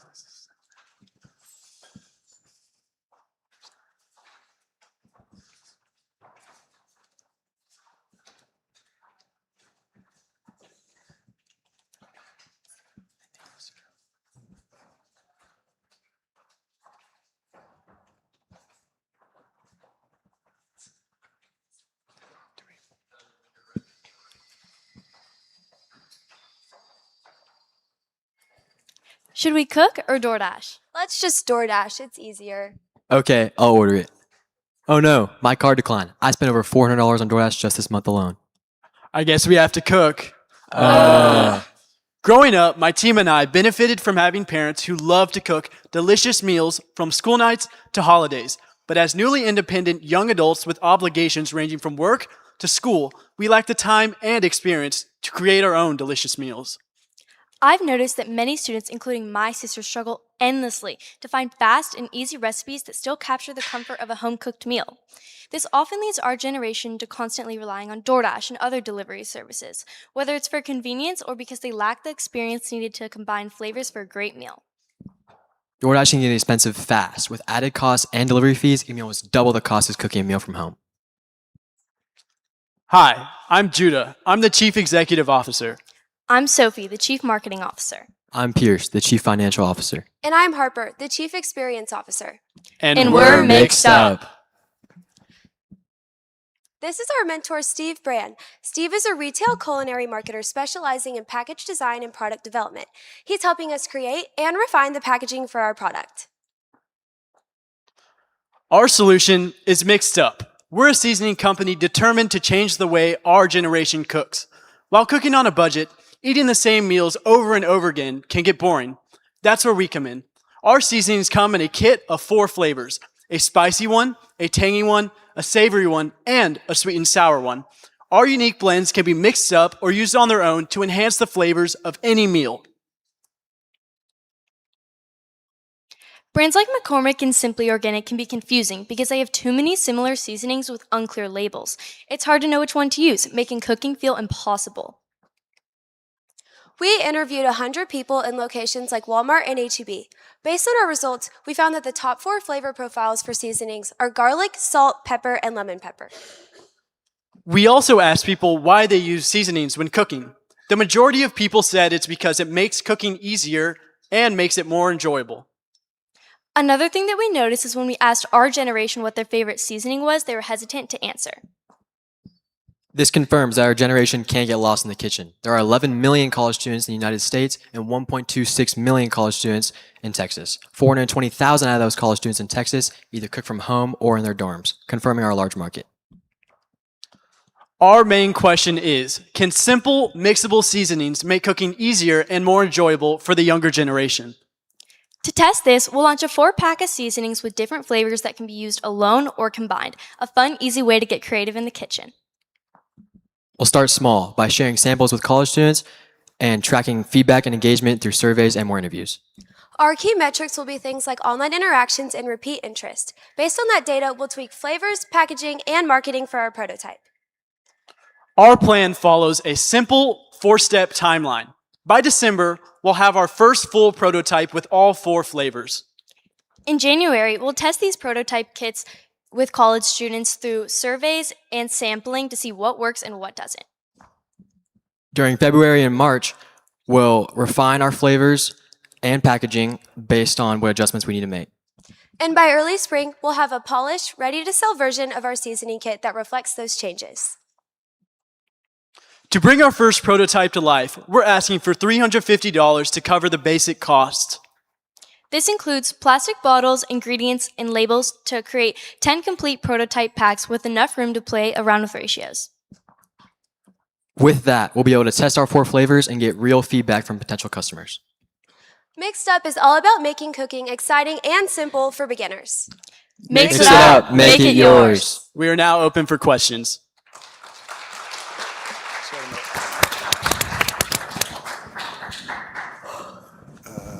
Good job, guys. You have a nice team dynamic. Looks like you all get along, and that's important when you're doing these types of things.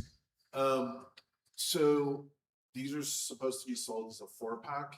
Yes. And then what's the presentation? Is that a box, or how would that look on the shelf? It's kind of going to have like sealed plastic around it, so they all just like are contained together. Okay. Yes. So that would be helpful to have a graphic representation of what that is. The other thing is, I like the graphics around the branding, but that's dominant. The flavor just kind of gets lost. I don't even know if it's on the bottle, so I would think about making that more prominent. And then I didn't see anything around sort of marketing or support. I think it's a clever idea that you could mix them or use them individually, but will you have QR codes or some sort of a website that, all right, if you put these 2 together, it creates this, and maybe some recipes? Yeah, we plan to have QR codes on the back of each bottle that takes you to like a website where you can learn recipes with like demonstrational videos as well, and like what flavors go with what, like stuff like that. Yeah, so definitely include that as part of the pitch, and then that's another sort of added value to becoming a consumer of the project. But I think you're off to a good start. Yeah, I agree, because when I saw the product, I didn't feel like, I love your color coordination. You guys look great. Your slides look great. I didn't think you were leaning into the whole youth focus. Like, your target audience is really clear, but the packaging alone didn't solve this problem that you've defined and the audience that you've defined. Like, when you set up the problem, it was so broad, like, the not cooking and then ordering from DoorDash. I didn't expect seasoning to come out of that. So I think you defined the problem way too broadly. Like, you got to connect, and you had a really good line.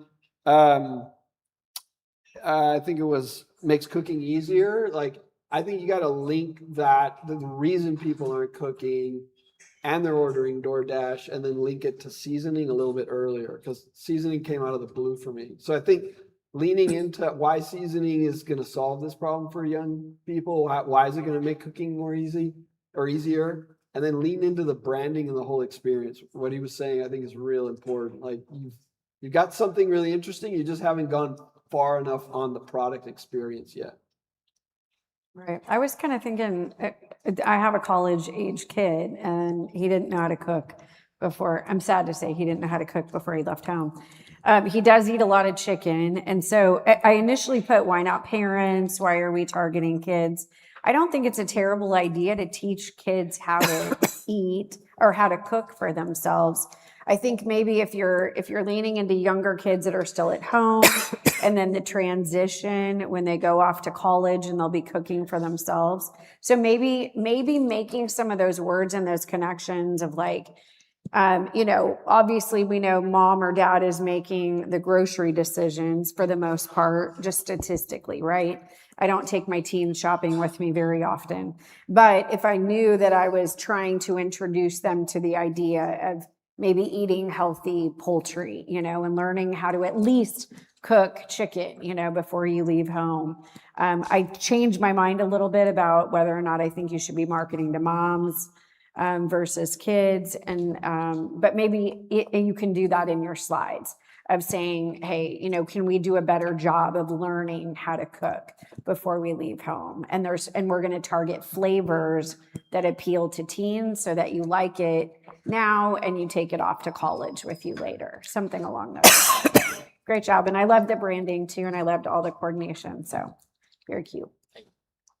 Yeah, and I'm right there. Everything he said, ditto. Okay, I wrote down right away that you set everything up. I was expecting another prepared food option for my college kids, and you came out with seasonings, and that kind of like hit me like I was not expecting that at all. I think it's a great idea, and I also wrote down videos and recipes, so make sure you put that in your pitch.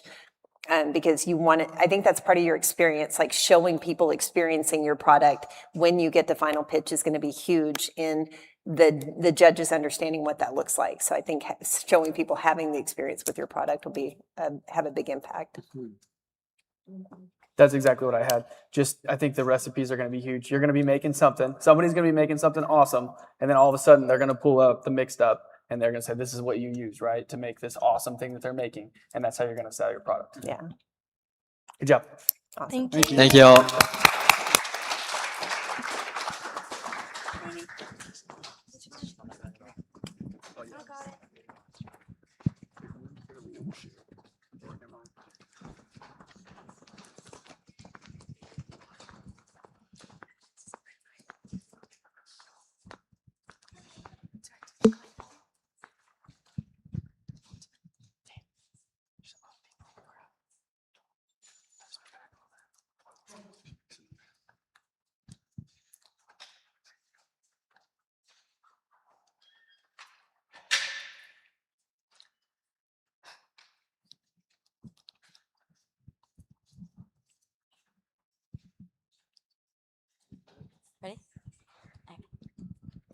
Have you ever wanted to pack a salad for maybe school or work? Something you can have quick and easy on the go? But do you also get annoyed with having to carry on a big bottle of dressing that takes up unnecessary space? Or maybe you make homemade dressings to stay away from all the unhealthy ingredients, but that takes time and space out of your day. Meanwhile, lunches in America range from 30 to 50 minutes, so convenience really matters. We believe you need a salad dressing that is healthy, accessible, and portable. And we are Thrive. Hi, I'm Abby Azar, the Chief Executive Officer. Hi, I'm Ava Oltwin. I'm the Chief Experience Officer. Hi, I'm Brody Grassmuck, the Chief Technical Officer. Hi, I'm John Tolley, the Chief Financial Officer. Hi, I'm Carolina Morena, the Chief Marketing Officer. Alongside our mentor, Mrs. Bertha Gonzalez, we have been working on starting up a new, healthy, on-the-go salad dressing company that will make bringing lunches to school or work so much easier and healthier for you. We are distinct from our competitors not only because of our small 2-ounce bottles we package our dressing in, but because of what's inside of them. Most non-health focused dressings on the market today use omega-6 fatty acid seed oils, such as canola oil, corn oil, and sunflower seed oil. These oils have been linked to increasing inflammation, increasing your risk of heart disease, and have even been linked to obesity. We plan to use omega-3 fatty acid seed oils, such as avocado oil and flaxseed oil. These oils decrease your risk of heart disease, decrease inflammation, and have even been linked to improving cognitive function.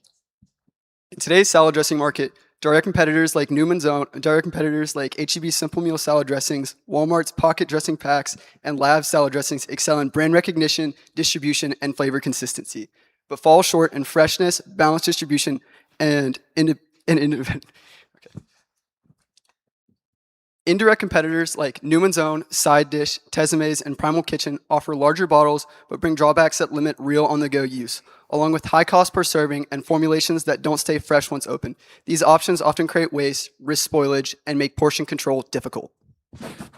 Most of the people we interviewed said they liked the idea of an on-the-go salad dressing option because it would help reduce waste, save money, and be more convenient. Out of the 100 people we interviewed, 91 respondents said they'd consider switching to an on-the-go alternative. Additionally, 92 people said they already use salad dressing prior to eating their salads, which goes with their existing habits. For flavor preferences, 42 people said they prefer a balsamic vinaigrette, and additionally, 34 said they prefer a ranch. Our total addressable market focuses on the premium clean label segment, which makes up around 15% of the total salad dressing market in America, or roughly $3.5 billion annually. Our service addressable market is the clean label brand within Texas. This makes up $80 to $90 million annually. Our MVP hypothesis is that we can solve the dual problem of inconvenience and unhealthy dressings by providing a portable, healthy dressing alternative. Thrive will make bringing a salad to school or work easier and healthier. We will also plan to double our data by asking some new key questions. These questions will focus on how much of the total workforce eats a salad for lunch or goes out for lunch, along with how often individuals pack a lunch from home and whether they bring their own dressing or simply use the dressing found in the office fridge. Our minimum viable product consists of key insights like using avocado oil, avoiding harmful additives, and packaging in 2-ounce recyclable glass bottles. We will track the viability of our business by tracking the churn rate and loyalty of our customers. Currently, we're working alongside a certified chef to get our first prototype done in the next month and a half. We're also reaching out to different food scientists to help us test shelf sustainability. Food scientists are not cheap, so some of our monetary expenses will include testing what oils are not only good for you, but also taste good, and how said oils interact with the rest of the ingredients within our dressing, like our apple cider vinegar and lemon juice. We also want to do research on what benefits we can ensure our product will provide you. We are requesting $350 because we plan to make our dressings using all natural ingredients and anti-inflammatory oils, like avocado oil, natural herbs, and lemon juice. The vitamins and fatty acids in our ingredients help with hydration, essential nutrients, and will support brain health. Our funding will also cover glass bottles, custom stickers, and tableware for pop-up events, helping us showcase our brand and attract new customers. We are Thrive, and we bottle nature's taste for you to take on the go. And we're now open for questions.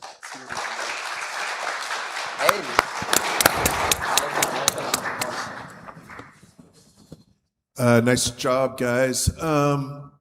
So I like the name a lot, and I like how it ties back to a healthier salad dressing. So I think that makes sense and supports your branding proposition. Couple comments. The bottles are meant to be just single use, right? Yes, sir. Okay. I would think through costing on that, especially glass, that might get expensive. So think about, is there a possibility of doing a different delivery mechanism, like a little pouch or something like that? In a sense, I like glass better than a plastic bottle. It feels more healthy, but there's a cost associated to that. And I'm not sure. I do think that people who are into health are probably lots of them into the planet as well. And so throwing away just a little bottle might not feel that good. The other thing is just the type of dressing you're putting in there. So like ranch is very viscous. So if you put 2 ounces in that thing, you might only get like 1.5 ounces out because it can stick around the thing. So anyway, just think through that. I like the idea, and I think you guys are onto something. Just flush out some more details. Good job. Yeah, good job, y'all. Why did you choose glass? So glass actually is less likely to grow bacteria, and since we have no preservatives, so we need like a longer shelf life. So if we were to do plastic, it would make more room for bacteria to grow and all that stuff. So Okay. My only concern was we're marketing to people kind of on the go, right? Yeah. My thought was, I would break it in my bag. I carry my bags around, throwing things around. That would be my only concern. But I think if you can just think about that, I don't necessarily have a solution, but because I too like the glass. I think it feels more organic. And then I also thought about, I don't know that I'd love to throw it away, but I guess there's a lot of recycling bins nowadays. So anyway, good job. Yeah, I think the combination of healthy and on the go, I was left with a question, is that compelling enough? And in your interviews, did you ask that question? Did you get feedback on whether or not just on the go and all natural, healthy, that combination was compelling to people? Like, is that something that is really exciting to people? Would they use it? Yeah, did you address it in your interviews? Not really. We addressed that it would fit into their like already existing habits of like getting a dressing on the go. Yeah. And that was part of Just the make sure research. you speak to that. I where my mind was going is you might want to think about what other feature is going to take that and really differentiate it. I feel like it's a food product. You got to address flavor and unique flavors, or so just natural. And I agree with what he was saying. If you're going to lean into natural, then make sure sustainable packaging is part of it, and your whole brand sort of delivers on this idea of nature and sustainability. You had this great line, bottled nature's taste for you, and you were talking about it at the end. I just didn't feel like you delivered it across the board. So you have all the pieces, but I think you're missing the flavor taste side of the story. A large bottle for the economy size, but then part of your kit is you've got 5 bottles, one for every day of the week, and maybe you use a hard acrylic instead of the glass, so it's not plastic, but it's more durable. And then you can fill up your bottles at the beginning of the week and just drop them in your lunchbox as you go, and those are reusable. And then you're just buying the one bottle to fill those up. I don't know if that fits into your plan, but it's just a thought. Great presentation, though. You guys did a really good job knowing what you're talking about up there. Confidence. Good presenter. Yeah, absolutely. Thank you. Thank you so much.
Has anyone in your life ever struggled with addiction, a family member or a friend?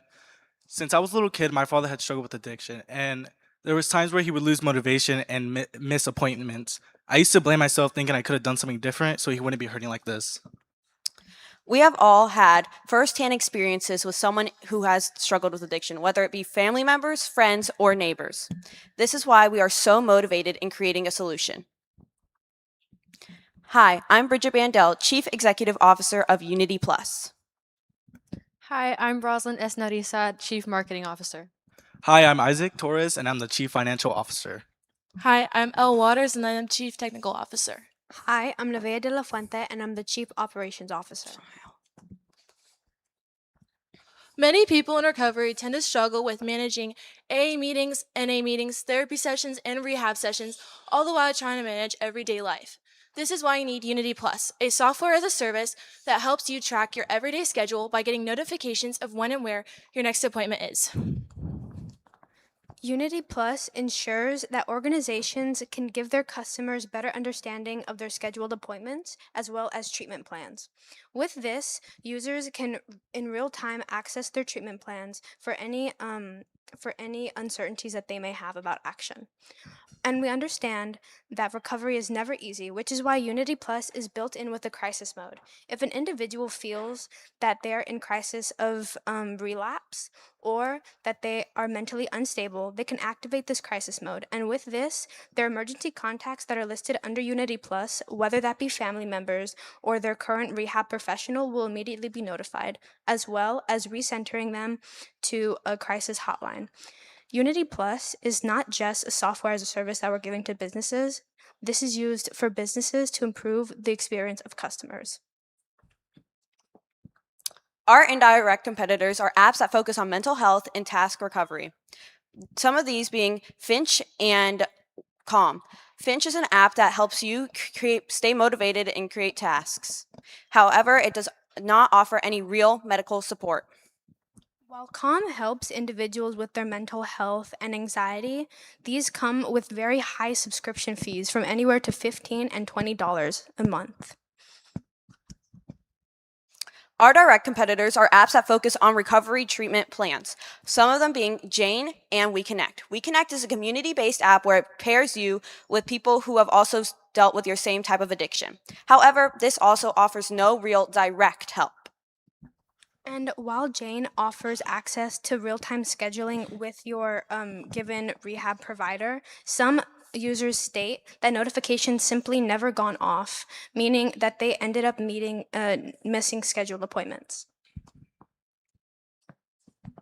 To better understand our audience, we conducted a total of 106 customer interviews consisting of various recovery centers, individuals in recovery, and counselors. A question that we asked during our interviews was, what challenges do you see most with people in recovery? We learned that organization and accountability are major challenges in the recovery process. Most of our participants had the same struggle with tracking meetings, goals, and daily routines, and especially when having multiple recovery programs. Other participants have said that other apps feel too generic or emotionally disconnected. With Unity Plus, we'll help you feel more connected with other people while also maintaining that motivation throughout the day and every day.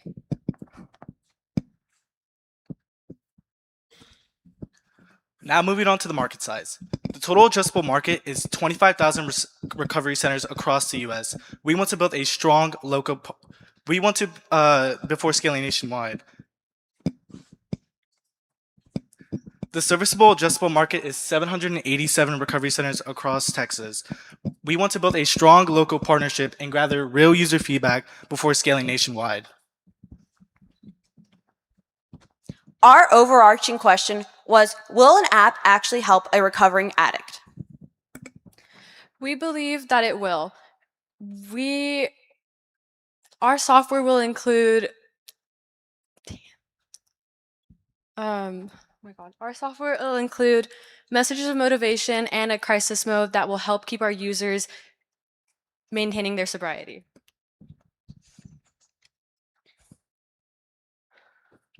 By January 2026, we want to have a fully functioning prototype through an app called Flutterflow. Flutterflow helps you design apps and create our own schema. By March of 2026, our prototype will be fully tested by partners that we have contacted. And finally, by April 2026, we want to have our data that collected from those tests and fix our app up better.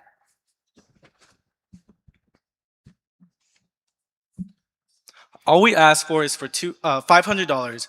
The $200 would go to the software development. The $125 would go to the prototype. The $75 would go to the UI design, and the last $100 would go to the maintenance, hosting, and the user and feedback. With this money, we will be manufacturing a step-by-step clickable prototype to show rehab organizations. We want to make sure that our wants meet with their needs when it comes to scheduling rehab appointments and keeping users on track with recovery-based treatment.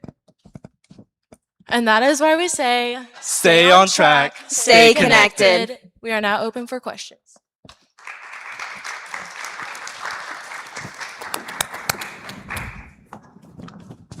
So I applaud you, you guys, for taking on this issue. I think that's admirable, and thanks for personalizing it in the beginning.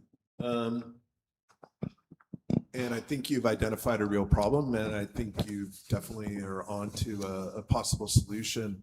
The one comment I had, and it has to do with just sort of the branding. I like the logo itself, but the color choice feels kind of somber, and it almost reflects addiction to me versus the hope of something that's going to improve your life.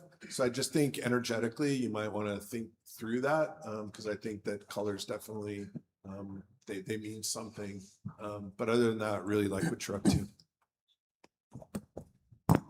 Yeah, I agree. The problem you're tackling is not only real, it's pervasive, and it's really important. I'm glad you guys, I mean, you brought your personal stories into it, which I really appreciate.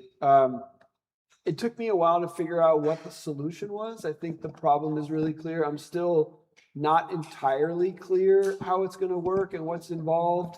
I think you've got all the pieces of the story, but I'm not exactly connecting it into why this solution is really unique. You talked about the competition, like for example, the We Connect connects people, but it doesn't have a connection to, and I wasn't clear what was missing from the competition and how you're combining all these features into a unique experience. I'm still a little lost on what the unique experience is. But I mean, I love what you're doing. I'm just unclear how it's all coming together.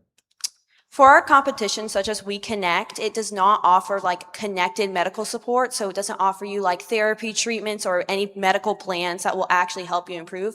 It just offers more mental like landscapes where you can be helped. What I would do is lay out like a wireframe of the experience. Like what are the components that are going to be in here or the possible experiences that are in your and lay that out so that we can see that solution a little bit more clearly. I know you're going to work that out in the MVP, but even going into your test, you should have all the components, like a storyboard of an experience. What are all the features and components of the app? Lay that out really clearly. Is that fair? Yes. I think the feedback that will be very important is the feedback from a staff. So ease of use for them.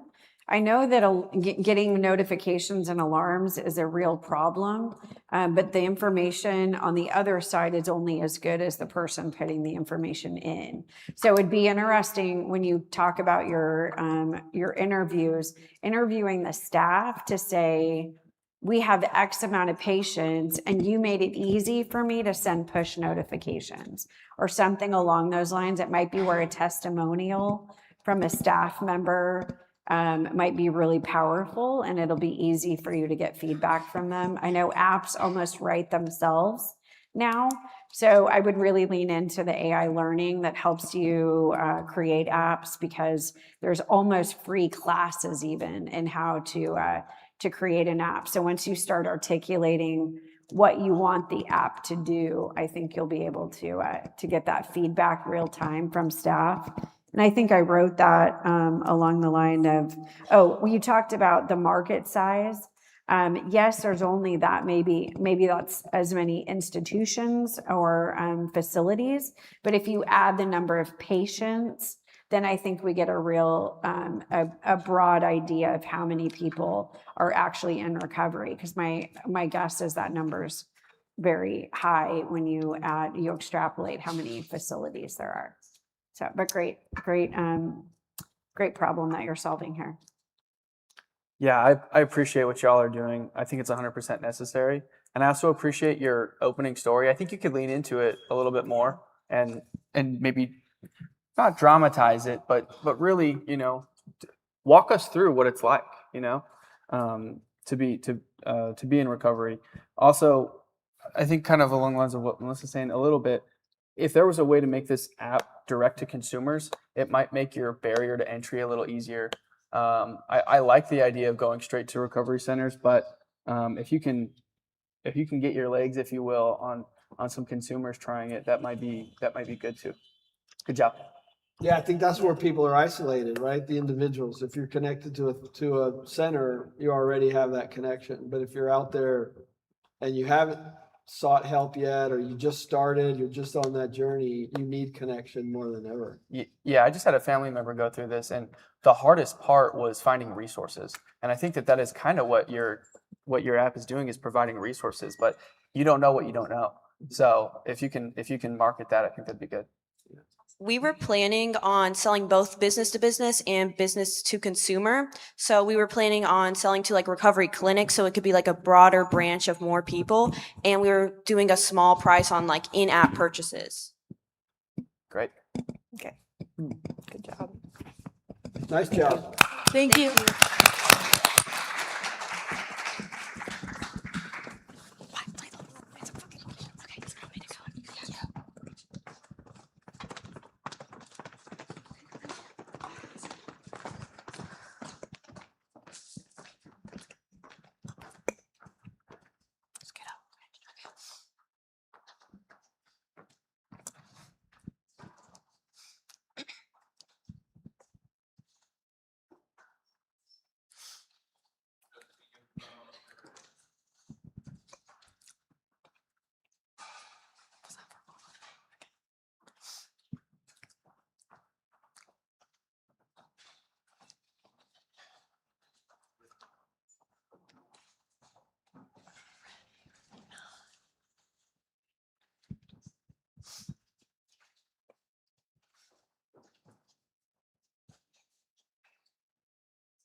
We all know Texas is hot, so it can come to no surprise. We often grew up going on road trips to Texas beaches with our families, and we had so much fun playing in the sand or building sandcastles until it was time to leave, because we ended up tracking sand into the cars, and it was going to take hours to clean. Not just when we were little, though. In fact, back in June, I went on a family vacation to Port Aransas, and we would have had so much fun if we weren't so worried about keeping our car seats clean. It didn't work, and the sand is still lingering today.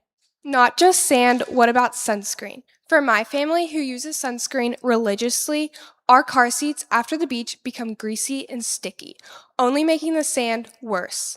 With oily seats and sand in crevices, detailing your car is a pain. One cleaning can cost over $100, and still, the sand has a way of creeping back. Now, my family used to just drape traditional towels over our seats, but this didn't work very well. They just immediately fell down and actually ended up bringing in more sand because of how it got caught in the looped fibers. Now, I know we've all dealt with these types of problems after a day at the beach, which is why we teamed together to help solve it. Hi, I'm Emily Smoot, the creative director. I'm Sloan McGregor, the Chief Marketing Officer. I'm Macy Maroney, the Chief Financial Officer. And I'm Ansley Embry, the Chief Executive Officer. And we are Tied and True, helping to keep the beach where it belongs with our solution, the Sand Withstander, a convertible towel to seat protector, which serves to keep sand, salt water, and sunscreen off of your seats with its sand-resistant microfiber makeup. And it's rectangular fitted hood that rolls up when you don't need to use it. And when you do need to use it, you can unroll it and put it over your car headrest. The Sand Withstander works to keep beachside threats out of your car. Now, you could just use a traditional beach towel or a traditional seat cover, but those, like Carhartt seat covers, are bulky, inconvenient, and quite frankly, ugly. For people on the go, a regular buckle seat cover doesn't clip in fast enough, and on the other hand, normal beach towels like those found on Amazon were not made to protect your seats. But what about Sprints or Seat Hoodie? They also serve to keep grime off your seats. Yes, but they still have room for improvement, which is where we come in. You see, Sprints has a similar convertible design, but customers complain about its lack of absorbency when used after water activities. Our design looks to solve this by using 2 layers of fabric rather than just a single sheet. Seat Hoodie 2 can be irritating for its users with the pocket hood design because of how the extra fabric flaps around the head when driving. So the more fitted hood on the Sand Withstander would be a nice change. Just to make sure we were solving a real problem though, we went out and asked Texans, parents, athletes, and more. We interviewed a total of 80 people, and of that 80 people, 76% said that sand in their car was one of their key car care issues. And of that 80 people, 73% said that their current solutions just weren't working, such as regular towels or other seat protectors. Okay, so we know this could be useful, but exactly how many people are we really talking about? Our total addressable market is the 180 million people who visit American coasts every year. Think of all that sand. Beyond that, our product could also be applicable to pet owners, track athletes like long jumpers and triple jumpers, and parents who frequent the sandbox with their kids. Our service attainable market is the 20 million people that visit Texas beaches annually, specifically Corpus Christi, South Padre, Port Aransas, and Galveston beaches. All these opportunities help remind us to stay true to the guiding question of our mission. Our guiding question is, how can we keep life a little bit simpler by making cars as mess-free as possible? We'll have to run some tests to do this. So we're planning on taking a piece of a traditional beach towel, terry cloth, and traditional microfiber towels with different makeups to the beach volleyball courts. We'll get them all sandy and shake them off once or twice to measure the amount of accumulation on each material. After the initial test, we will make note of what worked and begin researching where we can buy our materials so we can have our product ready by January. Our hope is to make the towel 25 by 65 inches with a polyester nylon blend. If we're unhappy with this product, then we'll go back and adjust another prototype. This way, we have the best idea of what we're going to sell. All of this is important to know before we can set a price. Once we do know production costs, we'll continue interviewing people to make sure our product has all the features that they need. To do all of this, we'll need resources, which is why we're asking for $500. This will enable us to complete all of our fabric testing and leave us room to test different coatings to measure absorbency and the sand resistance of our prototype. And after this is done, we can create at least 5 prototypes with this. And after that, we can create a website or put ourselves out there through marketing to really differentiate ourselves from our competitors. So help us work to keep people's cars clean with Tide and True so that you can leave the mess and ditch the stress. We are now open for questions.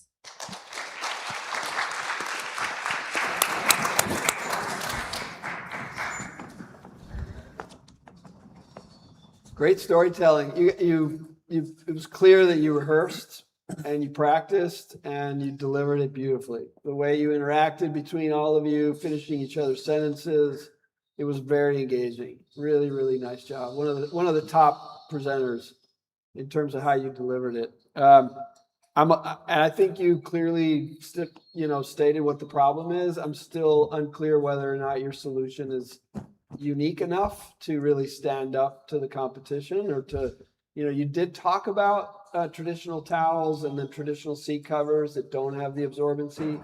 I'm curious, have you explored different materials that solve some of the needs that you've identified in your research? Polyester and nylon, like if you make a blend, it's more sand resistant than just a traditional like terry cloth towel, because the fibers are like more closely woven together than a terry cloth towel, so it like the sand doesn't have like as much room to come in and stick and like stay in the fibers. Yeah, you might want to just talk more about that when you're talking about your solution, because I'm still wondering if you've actually invented something unique. You've defined a clear problem, but whether or not you actually, uncovered something that's really, really unique. So, oh, sorry, Keaton. You got a few. No, go ahead. I was going to say, one thing to talk about, I think it enhances your story. Sand is, my kids grew up in Southern California, so sand is everywhere. You're used to it. But one thing we never get used to is the fact that when my kids get in the car after the pool, they have chlorine, they have sunscreen, and they're at my parents' swimming. And by the time we get back, my black leather seats are actually like gray, and it freaks me out every time the kids get out because I'm afraid that leather is not going to come back.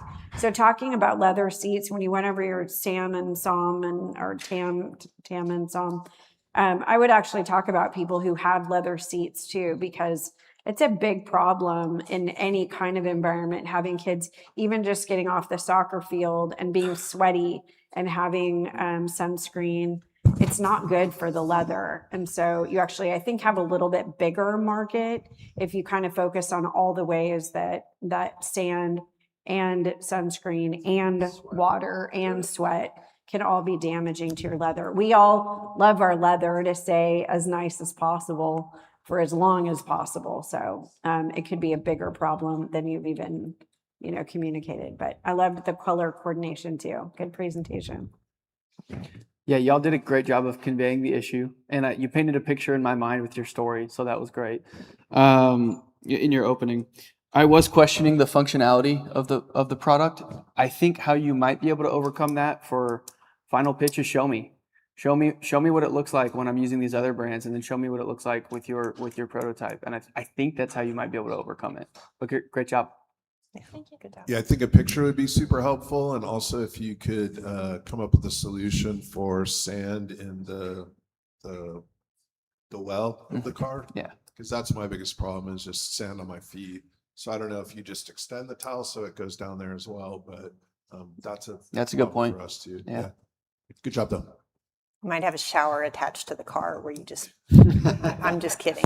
That was the same thing I wanted to say is just show me what it's going to look like. Even your competitors, you had their logos up there, but I wanted to see what their product looked like so that when you showed me what your product looked like, I understand, oh, that's what makes you different. So that was the hardest thing I was having is great job talking about your problem and how, this is what we want to solve, but really iterate how you're going to solve it. But great job.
Every year, hundreds of thousands of cattle die from disease, costing livestock owners millions. As a fourth-generation cattle rancher myself, my family and I have always noticed how it's a huge problem that a steer or a heifer may be perfectly fine one evening, and the next morning they wind up sick or dead. We realize that this is costing ranchers tons of money, especially with beef prices as high as they are right now, sometimes over $3 a pound. That could be over $5,000 going down the drain in just the death of one animal. I always thought, if I could just find a way to fix or alleviate this problem, it'd save ranchers a ton of money and save a ton of livestock at the same time. That's where ThermoTex comes in. Hi, I'm Quattro Hill, the Chief Executive Officer. I'm Miguel, the Chief Marketing Officer. I'm Stuart, the Chief Financial Officer. I'm Rowan, the Chief Operations Officer. And I'm Jack Lewis, the Chief Technology Officer. This is our mentor, Cole Perry. He's an attorney from Del Rio, Texas, and he was raised on a farm with sheep, cows, and goats. To help save these ranchers the money and lives of their livestock, we are creating an ear tag that uses thermochromic technology to easily monitor and display the temperature of their cattle. If you're confused what I'm talking about, just think of those cups that change colors whenever you pour a hot or cold drink in them. This ear tag will attach firmly at the base of the cow's ear using a simple pierce and lock mechanism, keeping it safe and secure while the cow wanders around your ranch. After doing some extensive research, we found a handful of direct competitors, such as FeverTags, SenseHub, and Cow Manager. Like us, our competitors aim to sell ear tags that help monitor cattle health, with the key difference being our simplicity of our design and technology.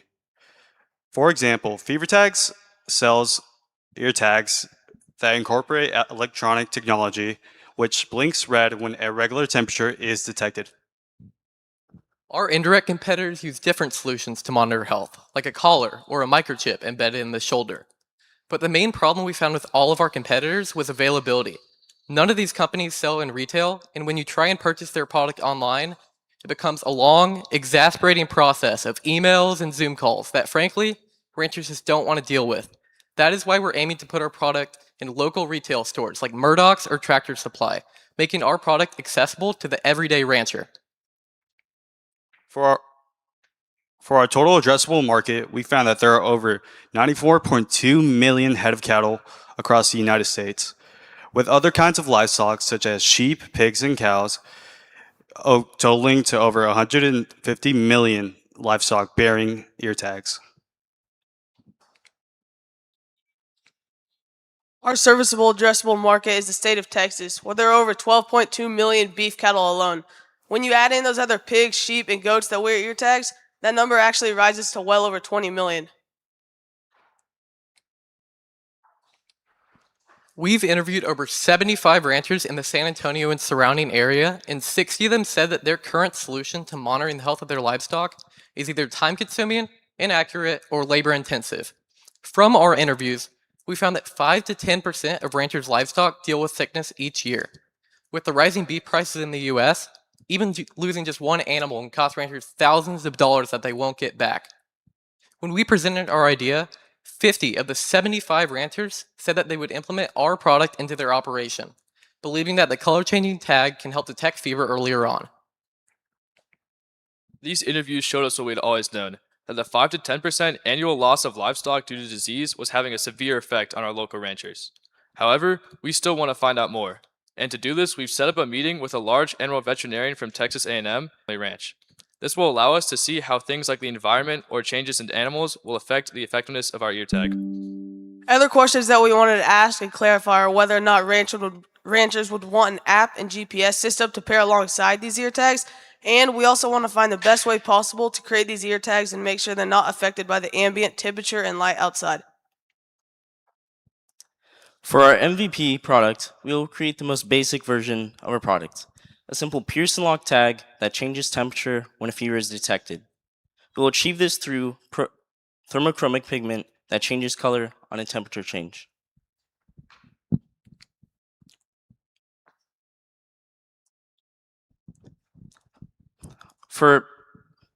We'll create our first prototypes through mid-December, and we will test them until February to determine our final product design. After this testing, we will begin working on developing an app with a paired GPS system, sometime around late February. Once we complete that, we will combine it all together into one final product, which should be ready around the end of April or beginning of May.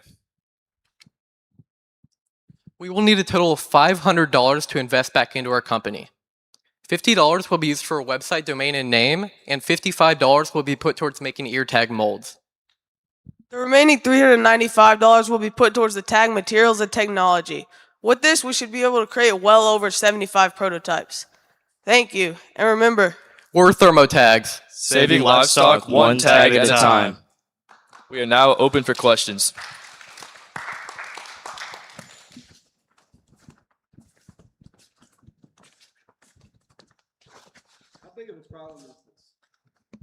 well, over hundreds of thousands of cows die each year, and for a rancher, that's a ton of money that they lose. And especially with screwworm, it's right at the border right now, that can decimate the cattle population in the U.S. It's fatal pretty much as soon as they're diagnosed with it. So that's a lot of money that ranchers are losing, that if they have a better chance of doctoring and treating that cow earlier on when the fever is just starting to be detectable, that would help them save that money and possibly save that animal's life. I think in the spirit of time, I know you're trying to go really fast. I would elaborate just like you just did in your opening. I was already just thinking like how big a problem is this, and then you're already onto the solution. So I would just dramatize the problem, use facts, not just 100,000. Use hard numbers if you can get to them, and make that problem super clear. I think your solution is clear. I just didn't know how big the problem was. Yeah, I was gonna say, oh, go ahead. No, I was going to say to articulate the problem too. I understood that the tag helps save cattle's lives, but I didn't know from what. And it wasn't until maybe midway through then we started talking about fever, and I was like, oh, okay, well, it's fever, but is it fever plus other things? Or so it sounds like it mostly addresses fever, and is that the primary kind of challenge that ranchers are facing? When a rancher's animals usually, I mean, when they're diagnosed or when they're first like starting to get that fever, a fever is like the really only early symptom in all diseases for animals and livestock. So when they get that fever, if a rancher has the intel that he needs to go and do a closer lookup on that animal, most ranchers have the experience and the knowledge that they need to be able to diagnose that animal right then and there. Put that right up front of Yeah. it, and Right. that sets the stage for exactly. Yeah. Right. And I was thinking, I knew that the early detection and the fever is an early warning sign, right? So one of the things you kind of contradicted where it was a rudimentary design in the beginning, so it's going to change color. But then in your ask, you asked for the MVP to have GPS or, smart technology, not GPS, I'm sorry. Communication back to the rancher is what I'm guessing. So was that to deliver if there is an elevated temperature, you're going to send a signal back to something, or I didn't understand how you're using technology. So we wanted to create like an app pretty much, I guess, multiple levels of what our product could be. Right. So one would be the app would have alerts that it send back to the rancher. Right. And then one would just be it only changes colors. And then there could be another one with the GPS system too. Okay, so maybe iteration in your timeline, right? Because I kind of understood it. So in the MVP timeline, maybe you're saying this year we're going to solve the changing color, but we also, right? So the Traeger tells them when the temperature got too high or too low. So that's what I was imagining in my mind. But I know that because we have an app that does it. So maybe make that connection. That this time we're going to work on the tag, and then later on we really want to work on an app, something along those lines will help. Great job. I mean, I really like that you identified a problem. I like that it's not available in retail market, and I like that you guys solved something. So very creative coming up with this idea. Good job, guys. Thank you. Thank you.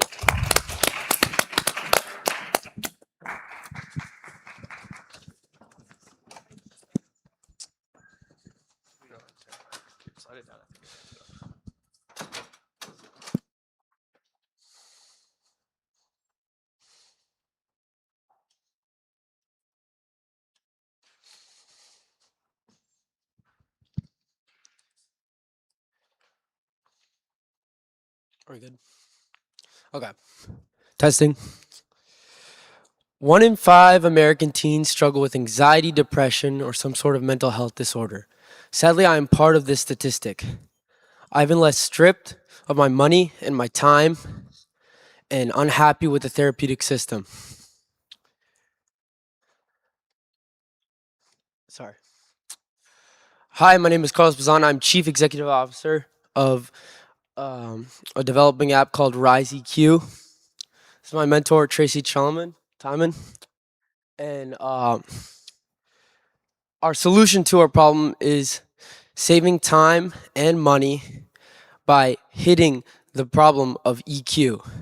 Therapy strives to solve EQ and improvement of EQ, but it takes up a lot of time and money. Our competitive indirect competitors are Ahead, Anemi, Smiling Mind, Calm, Headspace, and Dailyo. But these all hit the emotional regulation aspect of EQ, the stress regulation aspect, but they do not hit the 5 other metrics of EQ. As you can see, there are 4 other metrics of EQ that you can hit, other than stress management. You can hit self-perception, understanding of oneself. You can hit self-expression, which is another understanding of oneself.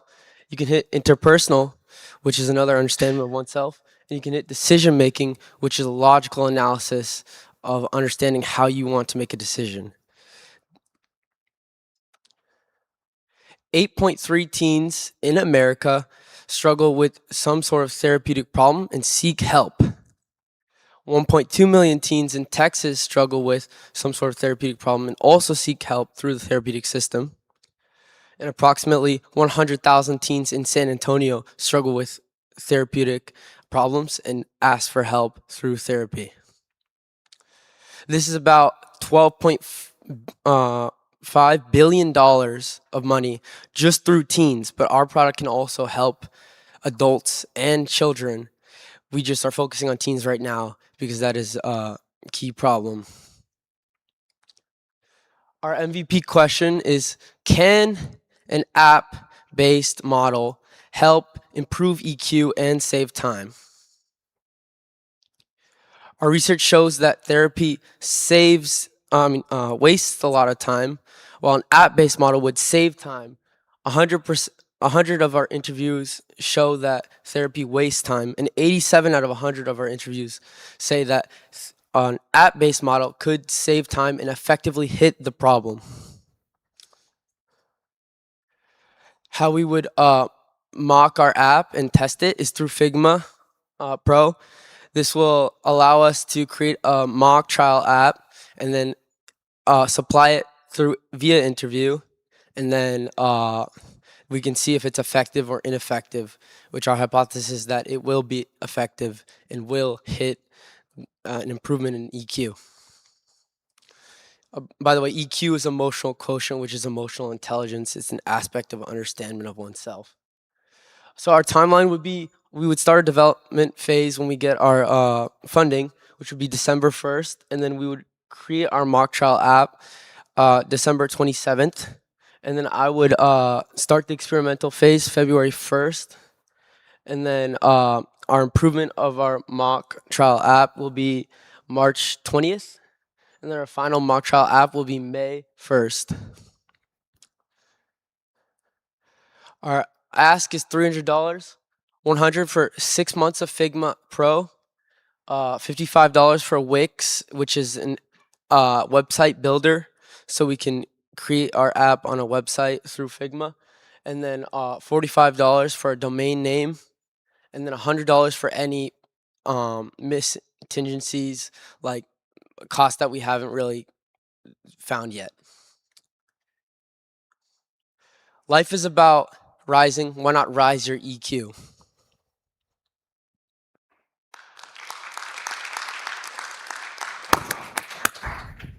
We're now open to any questions.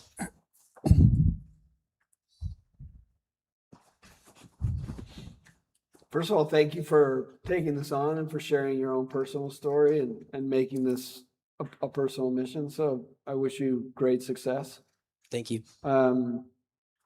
It was a little difficult. I think you were a little nervous at first. I would absolutely practice presenting and even record yourself so that you can, sort of stay really level across the board and tell that story. It took you a minute to define what EQ was. You kind of did it later in the presentation. So in the beginning, it kind of left me wondering exactly where you were going with the solution. You talk about the problem, you personalize it, which is powerful, but it took a while to figure out what you're solving, or how you're solving it. Sorry. Is there a reason why you haven't already sort of, I know you need Figma to kind of build the prototype, but just at least mapping out what you expect to have in the features of this experience? Is there a reason why you haven't just drawn that out? Yeah, sir. I have drawn it out somewhat. I didn't express that in this presentation, but what it will be is a database on how you can improve your EQ and what works for you. So we hope to incorporate AI in the future to like building your own interpersonal EQ improvement app that's based on you, not someone else, or the generalization, because that's what a lot of therapy is. It's a generalization of a human person. Yeah. When in reality, there's a lot of specific aspects that we need to hit, and AI can help hit, like maybe, for example, exercise might help someone, and for someone else, music might help someone, but we want to hit what will help you, not what will help the general public. Yeah, more personalized. Yes, sir. Yeah, I would just tell that story, and I would work on building that already. Like put that in your presentation so you can kind of show it to people, test it, get some feedback. Yes, sir. Yeah.